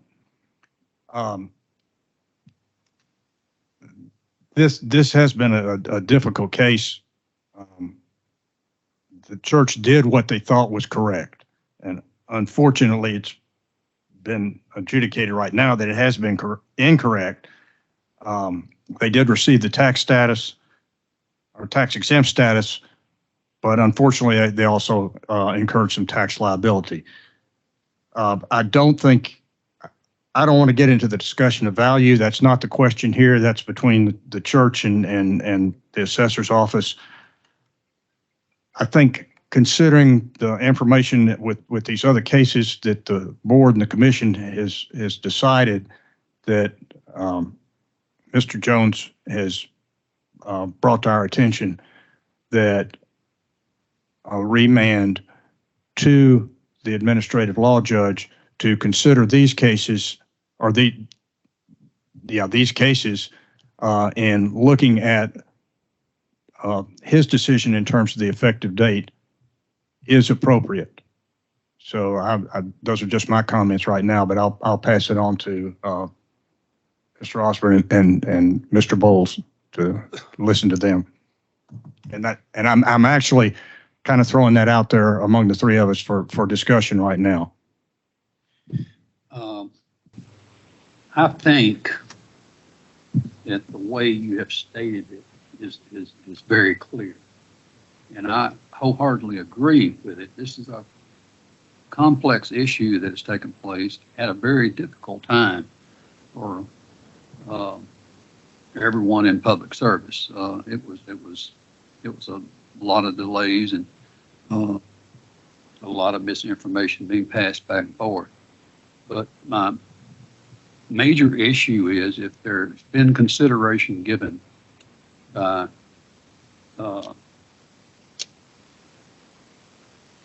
other situations with regard to time frames and dates and deadlines, then I think it would from a standpoint of equalization, that it's something that we could certainly consider remanding back to the ALJ and let them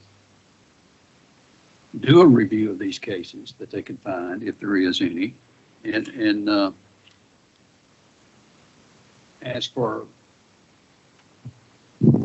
a reconsideration based upon their findings. That would be my thoughts. Mr. Bowles, All this came about because the piece of paper wasn't filed on a certain date. Is that what we're talking about? That's correct, yes. You can't be serious. Unfortunately, we are. Okay, that's good. I think it's carried back to the administrative law judge and use some reasonableness in the law. And I know, coronavirus is not responsible for everything, but the county, the state, and the country turned flips over this stuff. The IRS didn't even want your taxes till the middle of June. So, remand it back to the judge. Maybe some clear conscience will come through because a piece of paper wasn't filed on a certain day. That's my Okay. If you'd like help translating that into a motion. Yeah, that was the next comment. Sure. Yeah. So based on the discussion, just so I'm clear, you're motioning to remand to the administrative law judge for specific consideration of the existing commission orders as raised by Mr. Jones and to weigh that against the language of the statute as applied? Yes, but I wouldn't confine it to it just the commission. It would be to anything that the state board has had. So it might be other commissions or just other statements by an administrative law judge. So whatever the state board has decided in one form or another, either from an administrative law judge or the commission, to include both of those. So however that would be worded.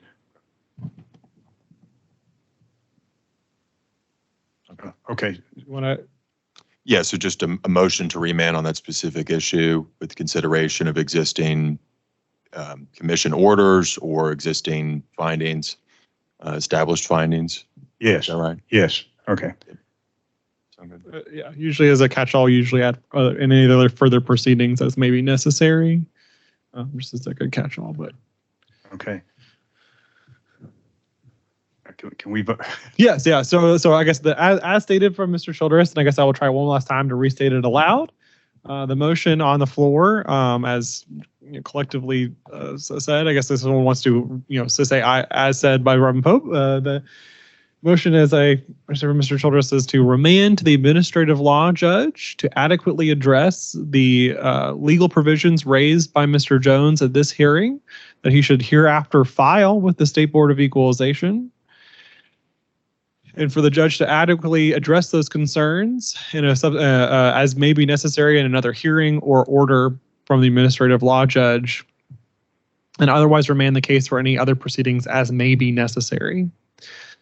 Usually that just means if the judge wants to have a hearing or needs to have a motion hearing, they can usually encompass to do it. If they don't need to have a hearing, they can just do it on an order. Otherwise, you're just directing it to the administrative judge to address the commission's order and the right issues of concern. So again, that order, that motion is to remand to the administrative judge to adequately address legal provisions raised by Mr. Jones and any other law as may be applicable, meaning standards of the State Board of Equalization. So if that is your motion, I guess I would ask someone confirm that is the motion. Okay. Yeah. Yes. That would be our motion. And then is there a second? Second. Yeah. Okay. All those in favor say aye. Aye. Okay. Motion carries. Yeah. I guess all opposed. Yeah. Yep. Nine. Motion carries. That concludes. Westminster will issue that final order within 90 days, remaining the administrative law judge. It's a couple housekeeping measures. The process has a little bit changed for scheduling with the administrative judge. We will, remember, I don't think this case was originally opened under APD's case system. So what will happen is we'll remand it to them. They'll open up that case and Judge Cochran will reach out to the parties for scheduling and kind of anything else that needs to happen on this one as well. But otherwise, I think any other questions, I guess, on that process, I mean, you're welcome to contact me after for administrative questions. That takes care of Westminster. I will say we do have one final case up for today, being in regards to BMAC Incorporated. Do we need to take a break for that, or are we just? I believe it's a quick announcement, is my understanding. So transitioning over to BMAC instead of having to go through and me read every the whole order and stuff. I understand there's a quick announcement. Since we have a hearing scheduled today and I don't have an order in front of me. I just wanted to clarify, are you with that bill being withdrawn? My client has advised me they wish to withdraw the appeal to allow the. Okay. With that stated on the record, we'll otherwise draft that withdrawal order and just note that you announced that at the hearing date today, unless there's anything further from Mr. Sharp. Is there any opposition to that withdrawal or? That as far as I'm concerned, that I'll take care of those proceedings. We'll draft a withdrawal order acknowledging that the Taxpayers Council, Mr. Jones, has identified at the hearing today that the appeal is withdrawn, and we'll process it accordingly. With that, that concludes our business before the commission today. Thank you, our commission members. Stick around. I've got some quick announcements to talk to you with, but we'll otherwise conclude the proceedings before the commission. Thank you all. Thank you. Yes, yeah. I'll send you a copy. The next one